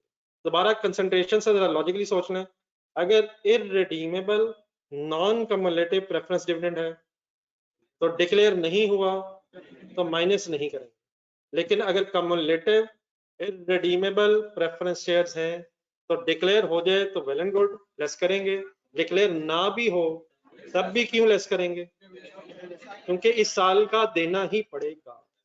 तो देयरफॉर अगर हमने प्रेफरेंस शेयर्स का डिविडेंड लेस करना है तो ये डिसीजन लेने से पहले कि लेस करें या ना करें, ये हम ढूंढा करेंगे कि कम्युलेटिव प्रेफरेंस शेयर्स की बात हो रही है या नॉन कम्युलेटिव, और अकॉर्डिंगली फिर डिसीजन कैसे लेंगे। दोबारा अपने लफ्जों में बोलना है आपने, नॉन कम्युलेटिव का डिसीजन कब लेंगे, और अगर कम्युलेटिव है तो डिक्लेयर हुआ है या नहीं हम ढूंढ के लेस कर देंगे। Any confusion?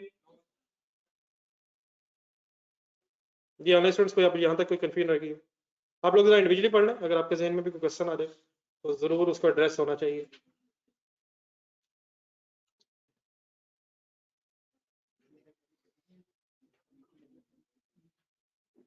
बिलाल ये बेटा क्या बातें करी जा रही है, तो फिर कोई शेयर होल्डर क्यों खरीदेगा बेटा, वो नहीं खरीदेगा, वो नहीं करेंगे।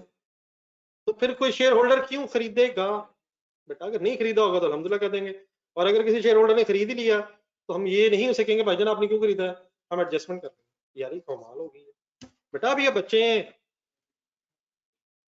बच्चे हैं प्लीज ये ना करें।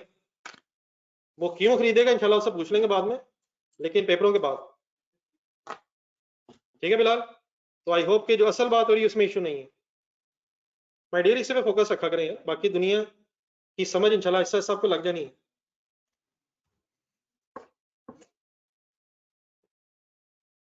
अगर आपकी कंपनी बहुत अच्छी है और वो शेयर होल्डर मजबूर है, आप जैसी कंपनी से कोई नहीं मिल रही, तो जिस तरह का शेयर उसे मिलेगा वो खरीद लेगा। आपका शेयर होल्डर बनना अगर वो अपना अपने लिए एक एजाज समझ रहा है, मैं नेस्ले में शेयर होल्डर हूँ, क्या मतलब नेस्ले में शेयर होल्डर हूँ, मैं नेस्ले कंपनी का मालिक हूँ, एक मिनट सोचो तो सही तरह। तो अगर आप इस तरह के शौक रखते हैं तो my dear everything is possible.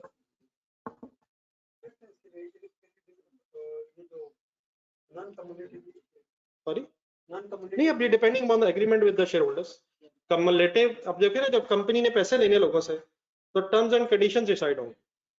तो कंपनी चाहेगी कि हल्की से हल्की टर्म्स एंड कंडीशंस हो, शेयर होल्डर्स चाहेंगे कि ज्यादा से ज्यादा किस तरह पैसे मिल जाए।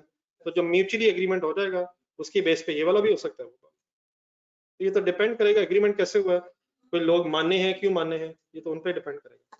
तो एग्रीमेंट की बेस पे कम्युलेटिव के साथ साथ नॉन कम्युलेटिव प्रेफरेंस शेयर्स भी हो सकते हैं। बहुत अरसे से इन भाइयों ने पुरसकून अंदाज में नहीं पढ़ा है क्योंकि आप मौजूद नहीं थे, लेकिन ये आदी हो गए बदसकूनी में पढ़ने का, तो प्लीज इन्हें पढ़ लेने दें। वो एक भाई जब मिसिंग था उसको मिस किया सबने, मैंने भी बड़ा ढूंढा, हालांकि आखिरी दफा डिसाइड ही हमारा हुआ था कि मैं 3:15 पे आया करूंगा, और उसके बाद आपने आना ही छोड़ दिया। तो ये तो आगे चलें सर, आगे चलें sir. It should be borne in mind that way the preference shares are classified as full considered दोबारा liability in case of redeemable, their dividend would be treated as, in which case these dividend would have already been deducted in the calculation of profit for the year. These must obviously not be deducted again. क्या उनको फिर less कर लें, किसको less कर लें, Danish sir यहाँ तक एक आखिरी नोट, फिर इंशाल्लाह अल्हम्दुलिल्लाह क्वेश्चन शुरू। जी note sir. It is always assumed before the calculation of EPS that all accounting entries should have been correctly made and recorded in the financial statements unless there is any ratios में लाएंगे जरा, ये sentence ratios में भी आया था। Ratios की अगर आप कैलकुलेशन कर रहे हैं, वी अज्यूम के फाइनेंशियल स्टेटमेंट सही बन चुकी हैं, हमने बस डाटा उठाना है। लेकिन अगर आपको पता चले कि गलती है तो ऑब्वियसली पहले फाइनेंशियल स्टेटमेंट्स ठीक होंगी। सिमिलरली अगर हमें profit after tax let's assume सवाल में दिया हो और कुछ नहीं बताया हुआ, वी अज्यूम के 100% सही कैलकुलेट हुआ होगा, हम उसको पिक कर लेंगे, ईपीएस की वर्किंग शुरू हो जाएगी। लेकिन अगर हमें पता चल गया कि इसमें एरर है तो सब कुछ छोड़ देंगे, पहले वो एरर ठीक करेंगे, प्रॉफिट सही होगा तो फिर ईपीएस की तरफ आएंगे। आइए सेट इसमें मिक्स हो जाना है, हो सकता है करंट ईयर एरर भी हो सकते हैं, और प्रायर ईयर एरर अगर हो जाए तो रेट्रोस्पेक्टिवली ठीक होते हैं। पिछले सालों के प्रॉफिट अगर चेंज हो जाए तो कंपैरेटिव ईपीएस चेंज हो जाएगी, कंपैरेटिव ईपीएस चेंज हो जाएगी। पिछले साल का प्रॉफिट 1 लाख था, आपने उस 1 लाख की बेस पे ईपीएस कैलकुलेट करके शेयर होल्डर्स को भिजवा दी होगी। अब अगर वो प्रॉफिट ही रीस्टेट होकर 80,000 पे रह गया तो वो प्रॉफिट की चेंज होने से ईपीएस की फिगर भी रीस्टेट होगी। तो बहुत गेम ऑन हो जानी है। आए जरा थोड़ा सा ऑफ करके ही आज पढ़ना। पेज 177 छोटे छोटे सिनेरियोज आने शुरू हो गए सर। बहुत लोगों को मैं ढूंढता रहा अल्हम्दुलिल्लाह महीने महीने बाद नजर आ रहे हैं। मैं आ रहा हूँ सर, मैं 10 दिनों में आ रहा हूँ, मैं घर जा रहा हूँ। मैंने दोस्तों से भी पूछा, उसने कहा मुझे क्या पता। पेज 177 सर, एग्जाम्पल 1 ऊपर इंग्लिश में लिखा हुआ, एग्जाम्पल करना छोटी सी। A company has 10,000 ordinary shares in issue throughout 2011. The company earns a profit after tax of 1 lakh. आसान आसान सी एग्जांपल्स आ रही हैं जी फिलहाल। कैलकुलेट करें जी ईपीएस, फार्मूला बोलो। अर्निंग्स का पूरा फार्मूला आराम से बोलो। नहीं, अर्निंग का पूरा फार्मूला। प्रॉफिट आफ्टर टैक्स उठाएं उठाएं उठाएं उठाएं 1 लाख प्रॉफिट आफ्टर टैक्स, ऐसे ही है। इररिडीमेबल प्रेफरेंस शेयर्स ढूंढें, अल्हम्दुलिल्लाह हो गया। डिवाइड बाय ऑर्डिनरी शेयर्स ढूंढें, 10 रुपए का नाम बता दें, 10 पर शेयर ईपीएस आ गई। सिनेरियो बी में आ जाए, ऑर्डिनरी और प्रेफरेंस मिक्स होने लगे हैं, एग्जांपल 2 में आ जाए।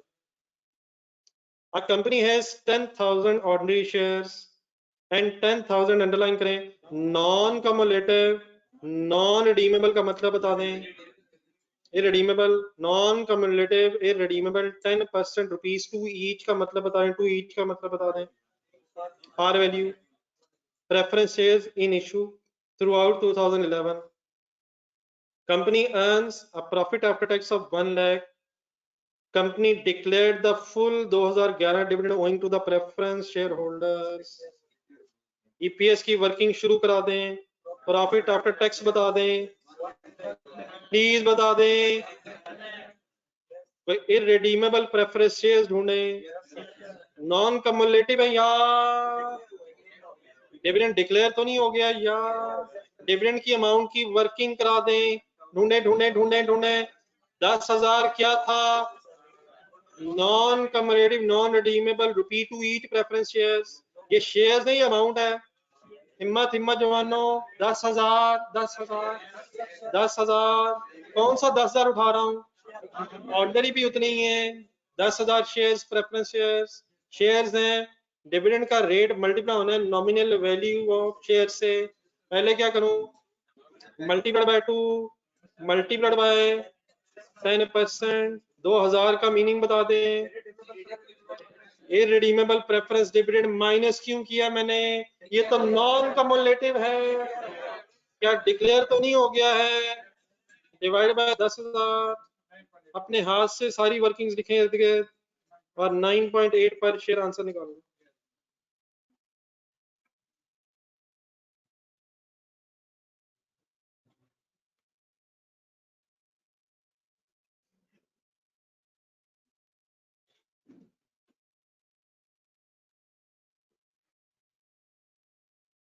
अच्छा काइंडली ये चीज है कोई मुश्किल नहीं है, at the end of the day अगर आपने रोज की रोज कोशिश की तो प्लीज कोई इश्यू वाली बात नहीं है। ऐसे ही किसी बुजुर्ग से ना मिल लीजिएगा इन दिनों में, वो हमें डरा देगा कि ये वो है और वो है, काइंडली इस चक्कर में नहीं पड़ना है।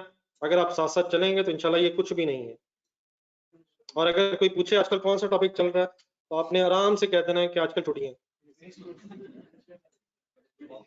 आजकल छुट्टियां। मॉक अगर कह दिया फिर तो उसका मतलब पक्की छुट्टियां, रेस्ट की छुट्टियां।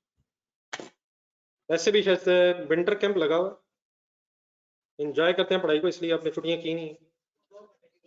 ठीक है, सही कह रहे हैं।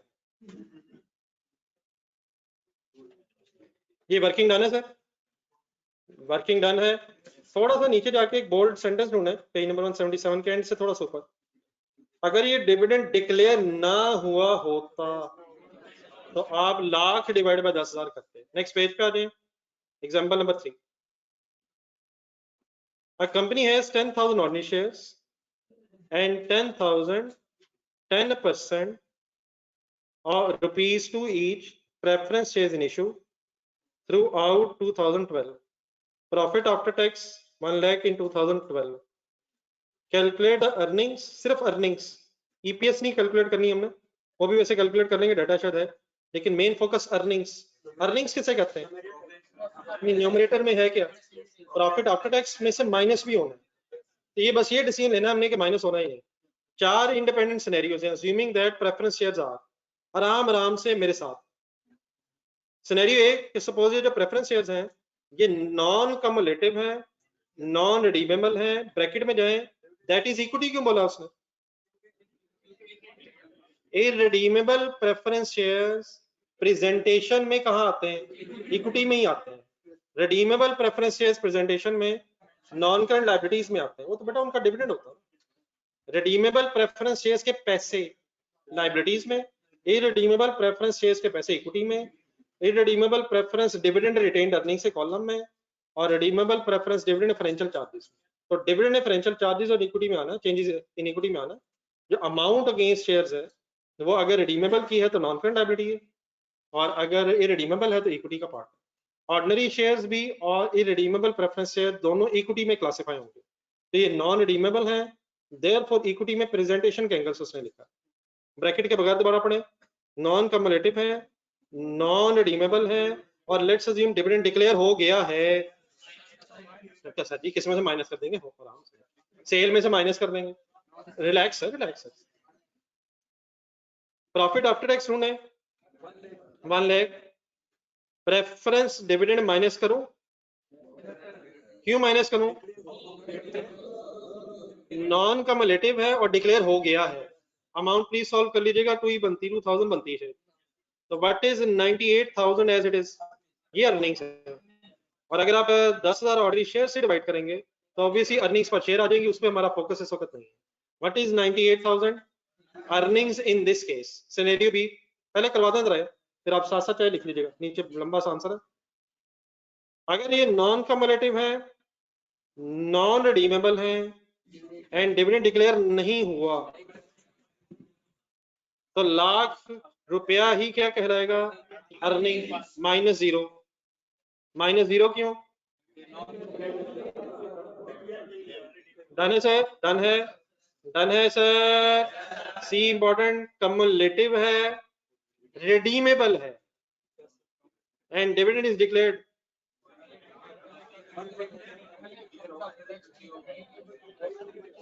प्रॉफिट आफ्टर टैक्स ढूंढे, लाख लाख लाख, कम्युलेटिव है, रिडीमेबल है, डिक्लेयर्ड है, माइनस 2000 होगा। हो गया होगा, कहाँ हो गया होगा भाईजान? पेज नंबर 176 पे है, ऊपर वाला paragraph number 1 point two remember पढ़े। ये डिक्लेयर ना भी हुआ होता, ढूंढे ढूंढे ढूंढे ढूंढे, ये डिक्लेयर ना भी होता, इवन देन अक्रूवल बेसिस पे इसने रिकॉग्नाइज फिर भी हो जाना था। 100 में से माइनस क्यों नहीं कर रहे? ऑलरेडी माइनस हो गया होगा। तो lakh without minus anything, lakh क्या कहलाएगा? ₹1,00,000 की अमाउंट प्रॉफिट आफ्टर टैक्स की अर्निंग्स कहलाएंगी। डन है सर? सही कंक्लूड करें डी पे। कम्युलेटिव है, रिडीमेबल है एंड डिविडेंड डिक्लेयर नहीं हुआ है। और जाने दें यार, अब कैसे हो गया है? मैं जरा थोड़ा सा बदलने लगा हूं, कंसंट्रेट करना जरा। इसका डी का एज इट इज आंसर यही है कि ₹1,00,000 ही अर्निंग्स है। ठीक है, लेकिन वर्ड्स अब मैं चेंज करके बोल रहा हूं, अपना पेज देखिएगा साथ। कम्युलेटिव है, इररिडीमेबल हो जाए एंड डिविडेंड नॉट डिक्लेयर्ड है, फिर माइनस करेंगे। इररिडीमेबल है, कम्युलेटिव है, नॉट डिक्लेयर्ड है, माइनस करना पड़ेगा क्योंकि पहले नहीं हुआ। तो चाहे डिक्लेयर्ड नहीं भी है, कम्युलेटिव है, लेकिन क्योंकि इररिडीमेबल है इसलिए पहले लेस नहीं हुआ होगा। दोबारा रिपीट कर दें, कम्युलेटिव है, इररिडीमेबल है और डिक्लेयर नहीं हुआ, तो इवन देन माइनस खुद करना पड़ेगा, पहले माइनस क्यों नहीं हुआ होगा? इररिडीमेबल है, इररिडीमेबल। एक और सिनेरियो, नॉन कम्युलेटिव है, इररिडीमेबल है एंड डिविडेंड डिक्लेयर नहीं हुआ, कुछ नहीं करेंगे, कुछ नहीं करेंगे, ना कुछ हुआ होगा ना कुछ करेंगे। क्यों नहीं करेंगे? बोले बोले बोले। इररिडीमेबल है, नॉन कम्युलेटिव है और डिक्लेयर हुआ नहीं है। तो गेम आई होप के सफिशिएंटली ऑन से ऑफ हो गई है। नीचे पढ़ने आंसर्स चारों लिखे हुए, सही तरह कंक्लूड करना। ना करें ना करें ना करें ना करें ना, गेम ऑन इतनी करें प्लीज सर जी, आपस में एकदम ना गेम शुरू किया करें, बाकी में पढ़ने रहे। फिफ्थ का एक मिनट पहले, अब 4 फाइनल करने में लिख देता हूँ। ये एक दो सिनेरियो और बना लेते हैं।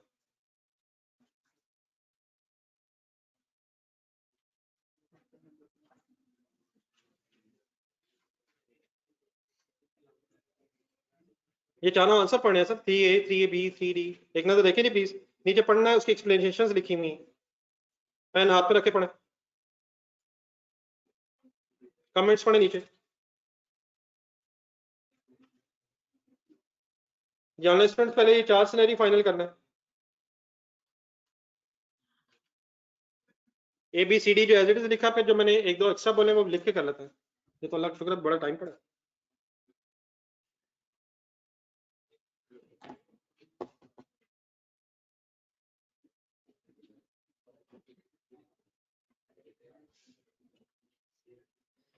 ये कुछ भाई जो है बातें करते करते बस बातें ही करते रह जाते हैं, अजम्पशन यही होती है कि बातों के साथ पढ़ाई भी हो रही है, लेकिन बातों बातों बातों में पढ़ाई रह जाती है, तो ये नहीं होना चाहिए। ठीक है, बातें कोई इशू नहीं है, लेकिन पढ़ाई साथ साथ सबकी अल्हम्दुलिल्लाह चल रही है। तो क्लास में हजरात हैं, आप लोगों के तो नहीं कोई लेक्चर्स पेंडिंग? आप तो रेगुलर आते हैं, आपके कैसे पेंडिंग हो सकते हैं?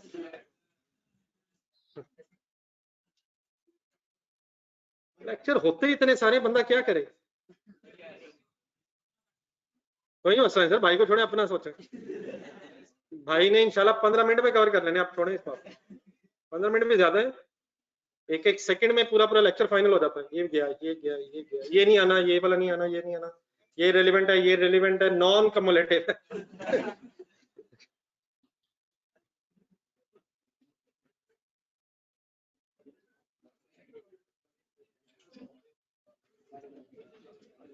जी सर, ये जो आप कर रहे हैं इसका नाम रिवीजन के अलावा ही कुछ हो सकता है। ई सिनेरियो लिखें, छोड़ दें यार, complete silence, complete silence. D जहां लिखा हुआ है जगह है, मैं वहां एक ई सिनेरियो बना,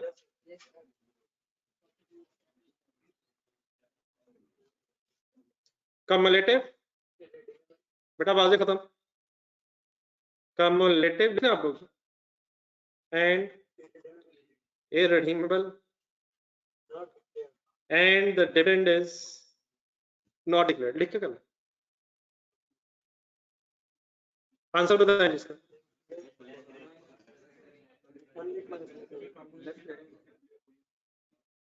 नहीं तो अगर कम्युलेटिव है और डिक्लेयर नहीं हुआ तो लेस होना ही होना है, तो हो गया होगा। इस चीज का क्या आंसर है कि हो गया होगा? इररिडीमेबल है, इररिडीमेबल है इसलिए नहीं हुआ होगा, इसलिए माइनस करना पड़ेगा। वाले जर्नलिस्ट ठीक है, -2098। बाकी नॉन कम्युलेटिव तो ऊपर आ गया हुआ है मेरा ख्याल है, और तो नहीं बनती बात। नॉन कम्युलेटिव रिडीमेबल आ गया हुआ सी पॉइंट, नहीं non cumulative, redeemable non cumulative नहीं है। रिडीमेबल पे वापस जाएं, पैराग्राफ पेज नंबर 176, रिडीमेबल में नॉन कम्युलेटिव बहस नहीं है, रिडीमेबल में नॉन कम्युलेटिव बहस नहीं, वो तो अगर डिक्लेयर नहीं भी हुआ तब भी फाइनेंशियल चार्जेस के तौर पे आ जाए। ये जो कम्युलेटिव नॉन कम्युलेटिव है ये इररिडीमेबल में बहस है, रिडीमेबल है ही कम्युलेटिव, तो वहां वो बहस ही, वहां ये बहस जरूर हो सकती है कि डिक्लेयर हुआ या नहीं, लेकिन वो डिक्लेयर हुआ है या नहीं, इवन देन वो रिकॉर्ड फाइनेंशियल चार्जेस में ही हो जाता। जी सर, पेज नंबर पे आ जाए 179 और एक एग्जांपल करवा दो। Cumulative preferences, kindly please full concentration, zero disturbance. बस करें, साथ वाला पढ़ने आया, गलती से बैठा आपके साथ,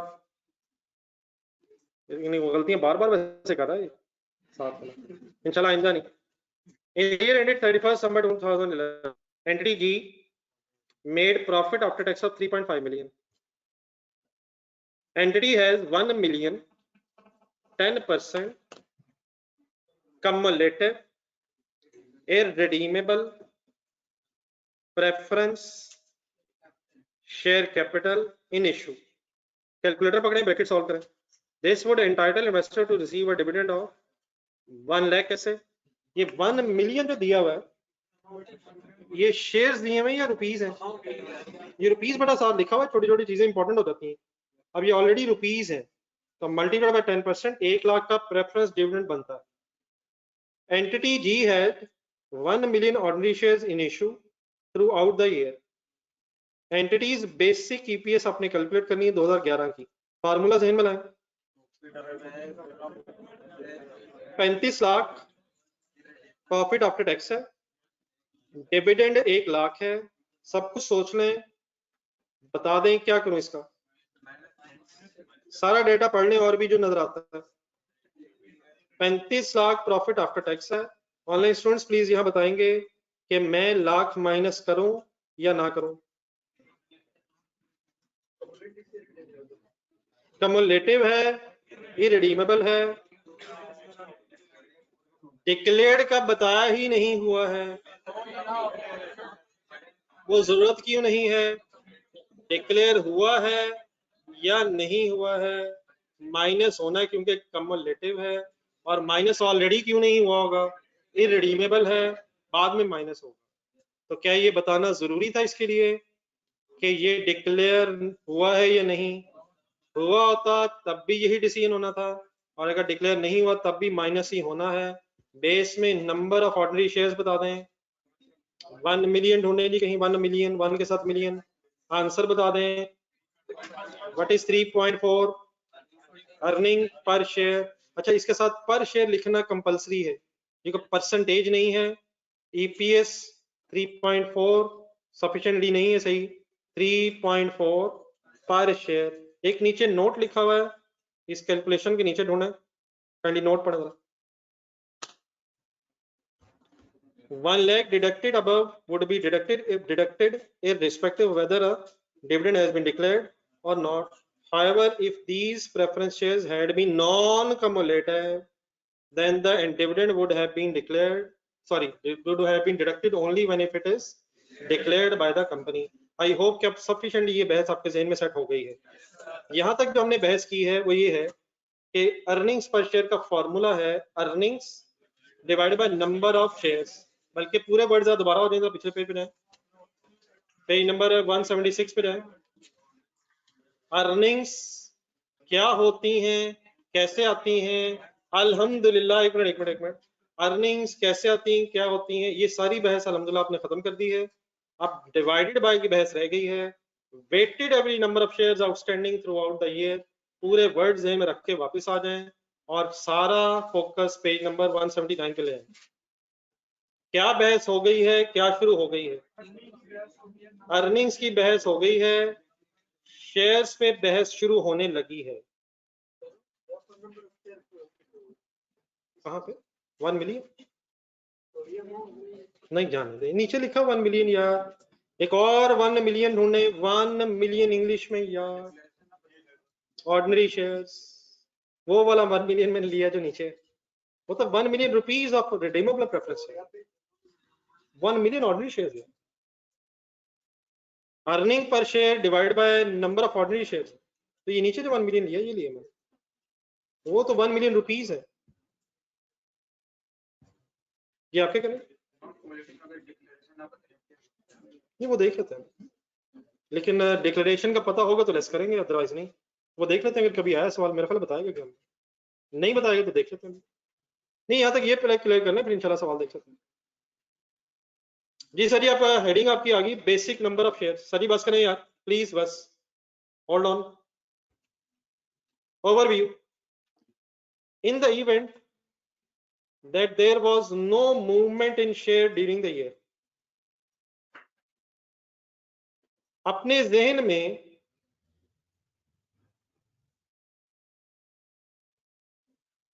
statement of changes in equity, statement of changes in equity में शेयर कैपिटल का कॉलम अब लाएं। शेयर कैपिटल का जो कॉलम होता है, क्या इसमें शेयर्स की मार्केट वैल्यू लिखी होती है या हमेशा पार वैल्यू लिखी होती है? मैंने हमेशा वर्ड क्यों लगाया? शेयर्स डिस्काउंट पे इशू हो जाएं या प्रीमियम पे इशू हो जाएं, share capital is always credited at nominal value of shares, par value of shares, face value of shares, par face nominal value interchangeable words हैं। लेकिन बेटा यहाँ जो है ना, हमें अमाउंट की जरूरत नहीं है, बेस में शेयर कैपिटल की अमाउंट नहीं चाहिए, नंबर ऑफ शेयर्स टाइम। तो मैं ये कॉलम नंबर ऑफ शेयर्स के एंगल से आपके सामने रखने लगा हूं। ऑब्वियसली नंबर ऑफ शेयर्स को अगर पार वैल्यू से मल्टीप्लाई करेंगे तो amount of nominal value of shares आ जाएगी, लेकिन बेस ऑफ ईपीएस में अमाउंट ऑफ शेयर कैपिटल ने आना है या नंबर ऑफ शेयर्स ने आना है। तो नंबर ऑफ शेयर्स ज़हन में रख के जरा 1 मिनट बोर्ड पर देखें। लेट्स अज्यूम साल के शुरू में 1 लाख शेयर इशू थे, ब्रॉड डाउन शेयर्स। क्या ये पिछले साल से इशू हुए हैं? फर्ज करें इस साल कोई शेयर इशू नहीं हुआ, क्या यही 1 लाख क्लोजिंग बन जाएगा? और क्या मैं कह सकता हूं ये लाख शेयर्स पूरा साल आउटस्टैंडिंग रहे हैं? आउटस्टैंडिंग सिंपली मतलब पूरा साल रहे हैं। Opening 1 lakh, closing 1 lakh, no change during the year, तो 1 lakh ordinary shares, weighted average ordinary shares बन जाएंगे। लेकिन एक सेकंड बोर्ड पर देखें। फर्स्ट करें हमारा अकाउंटिंग ईयर 1 जुलाई 2021 पे शुरू हुआ 1 लाख शेयर से 31 अक्टूबर सपोज 2021 फर्दर शेयर्स इशू हुए। अब फर्दर शेयर इशू होने की बहुत सी वजूहात हैं, बोनस शेयर्स भी हैं, राइट शेयर्स भी हैं, वो भी हैं, मैं बताता हूँ। शेयर्स डिक्रीज होने की वजूहात भी आपको पता है, कुछ मैंने बतानी है।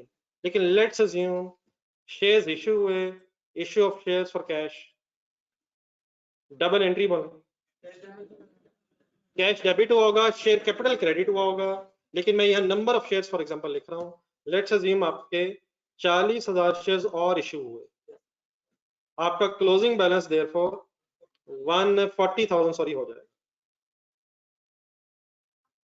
अब मेरे काइंडली वर्ड्स प्लीज गौर से सुनो।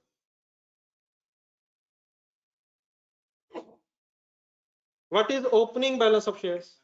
What is closing balance of shares? 140। What is the weighted average number of shares outstanding during the year?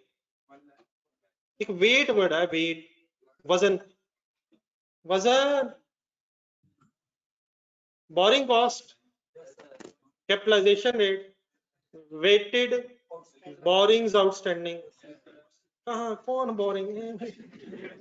साल गुजर गया ना ना ना, कल किए, कल भी किए, कल जकम तारीख को बनी ईयर में आया वेटेड एवरेज बोरिंग से 2 लोन आए, 2 लोन, वो भी आया, वो भी आया, क्लोजिंग भी था, एवरेज भी था, वो भी था, एवरेज। ये जो लाख शेयर्स है, क्या इनका वजन पूरे 12 महीनों का? लाख शेयर्स, वो भी तरीका हो सकता है ना ना ना। क्या जो लाख शेयर्स हैं वो पूरा साल रहे हैं? क्या 1,40,000 में लाख है? कब से आ रहे हैं?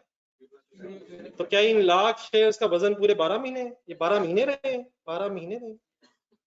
वो भी हो सकता है जो आप कह रहे हैं, लेकिन मेरा ख्याल ये आसान तरीका है। 40,000 अब होना है, क्या 40,000 पूरा साल शेयर्स रहे हैं? ये कितने महीने रहे हैं? इश्यू होने के बाद रहे हैं या इश्यू होने से पहले रहे हैं?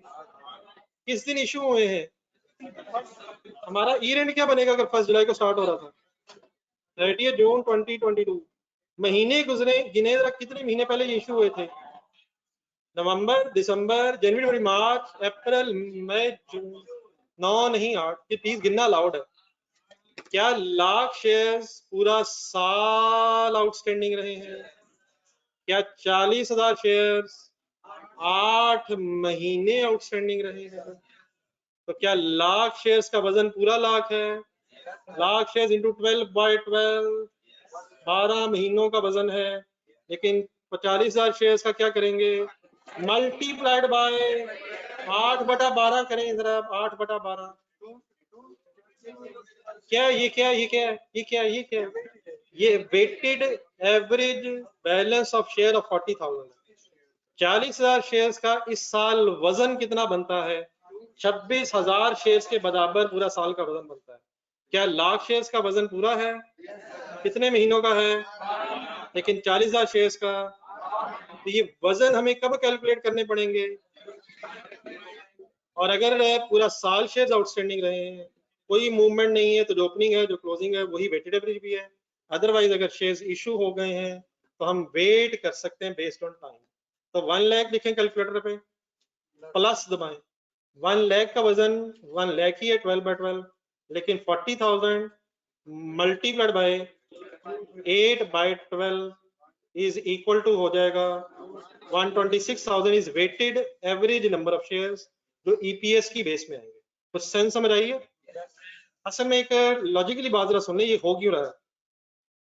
ये जब आपने शेयर्स इशू किए 31 अक्टूबर को, तो कैश डेबिट हुआ होगा।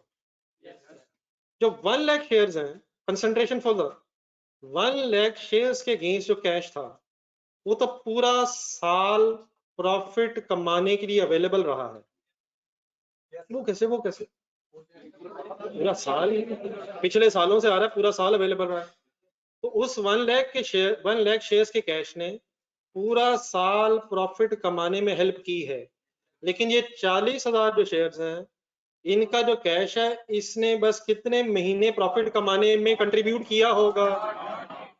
तो उस प्रॉफिट के नीचे जो इस पैसों से हुआ होगा, बेस में अगर आप पूरे शेयर्स लिख देंगे तो वो सही तरह से एवरेज आउट नहीं होगा। अगर फॉर एग्जांपल फुल कंसंट्रेशन, ये शेयर्स आखिरी दिन इश्यू हुए होते, अगर ये 40,000 शेयर्स फॉर एग्जांपल 30 जून को आखिरी दिन इश्यू हुए होते, तो क्या आपको पता है कि इन शेयर्स के पैसों ने इस साल प्रॉफिट कैलकुलेट करने, प्रॉफिट कमाने में कोई हेल्प ही नहीं की होगी। और वैसे भी अगर देखें तो इनका वजन कितना बनेगा, 0/12। तो क्यों इन्हें इस साल की कैलकुलेशन में नहीं आना चाहिए अगर ये साल के एंड में इशू है? अर्निंग्स कमाने में इन शेयर्स ने हिस्सा लिया ही नहीं होगा, तो देयरफॉर बेस में 0/12 होकर ये 0 हो जाना चाहिए। सिर्फ लाख शेयर्स ने पूरा साल हिस्सा लिया होगा। लेकिन अगर for example during the year shares issue हुए हैं, तो जितना अरसा उन शेयर्स के पैसों ने प्रॉफिट कमाने में पार्टिसिपेट किया होगा, बेस में भी उतना ही टाइम पीरियड के एंगल से उन्हें वेट कर देंगे। आप तकरीबन उठे हुए हैं, बैठे भी हैं तो जहनी तौर पे उठे हैं, आराम सुकून से बैठे हैं, अजान होनी है और मैंने बाहर चला जाना। प्लस माइनस जिंदगी का हिस्सा, माइनस रहने प्लस, लेकिन माइनस बहुत दफा होता रहा है। तो एक मिनट हौसले से बात सुन लें। वेटेड एवरेज की सेंस समझ आ गई है? कब वेट करने की जरूरत नहीं है?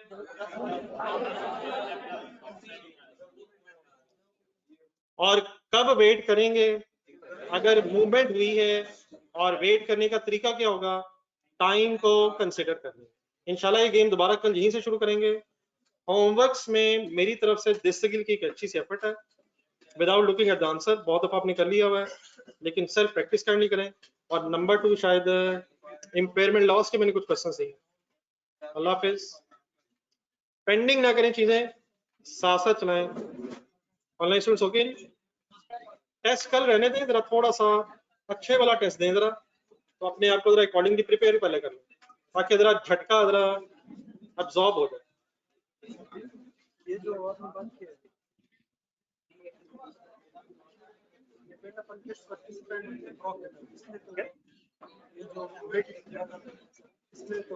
हाँ जी, बोनसेस आएंगे। रिलैक्स, नहीं नहीं रिलैक्स, नहीं पैसे आएंगे। हम तो शेयर्स ले रहे हैं, हम तो शेयर्स ले रहे हैं ना, हम शेयर कैपिटल नहीं ले रहे, शेयर ले रहे हैं। तो जितने भी पैसे आए होंगे उतने ही कंट्रीब्यूट किया होंगे। इसमें तो पैसे आए होंगे ना, इन शेयर्स के किस पैसे आए होंगे, वो कम भी हो सकते हैं, वो ज्यादा भी हो सकता है। उन पैसों ने कितने महीने हिस्सा लिया हो, तो बस ये एक अल्लाह हाफिज। कवर कुछ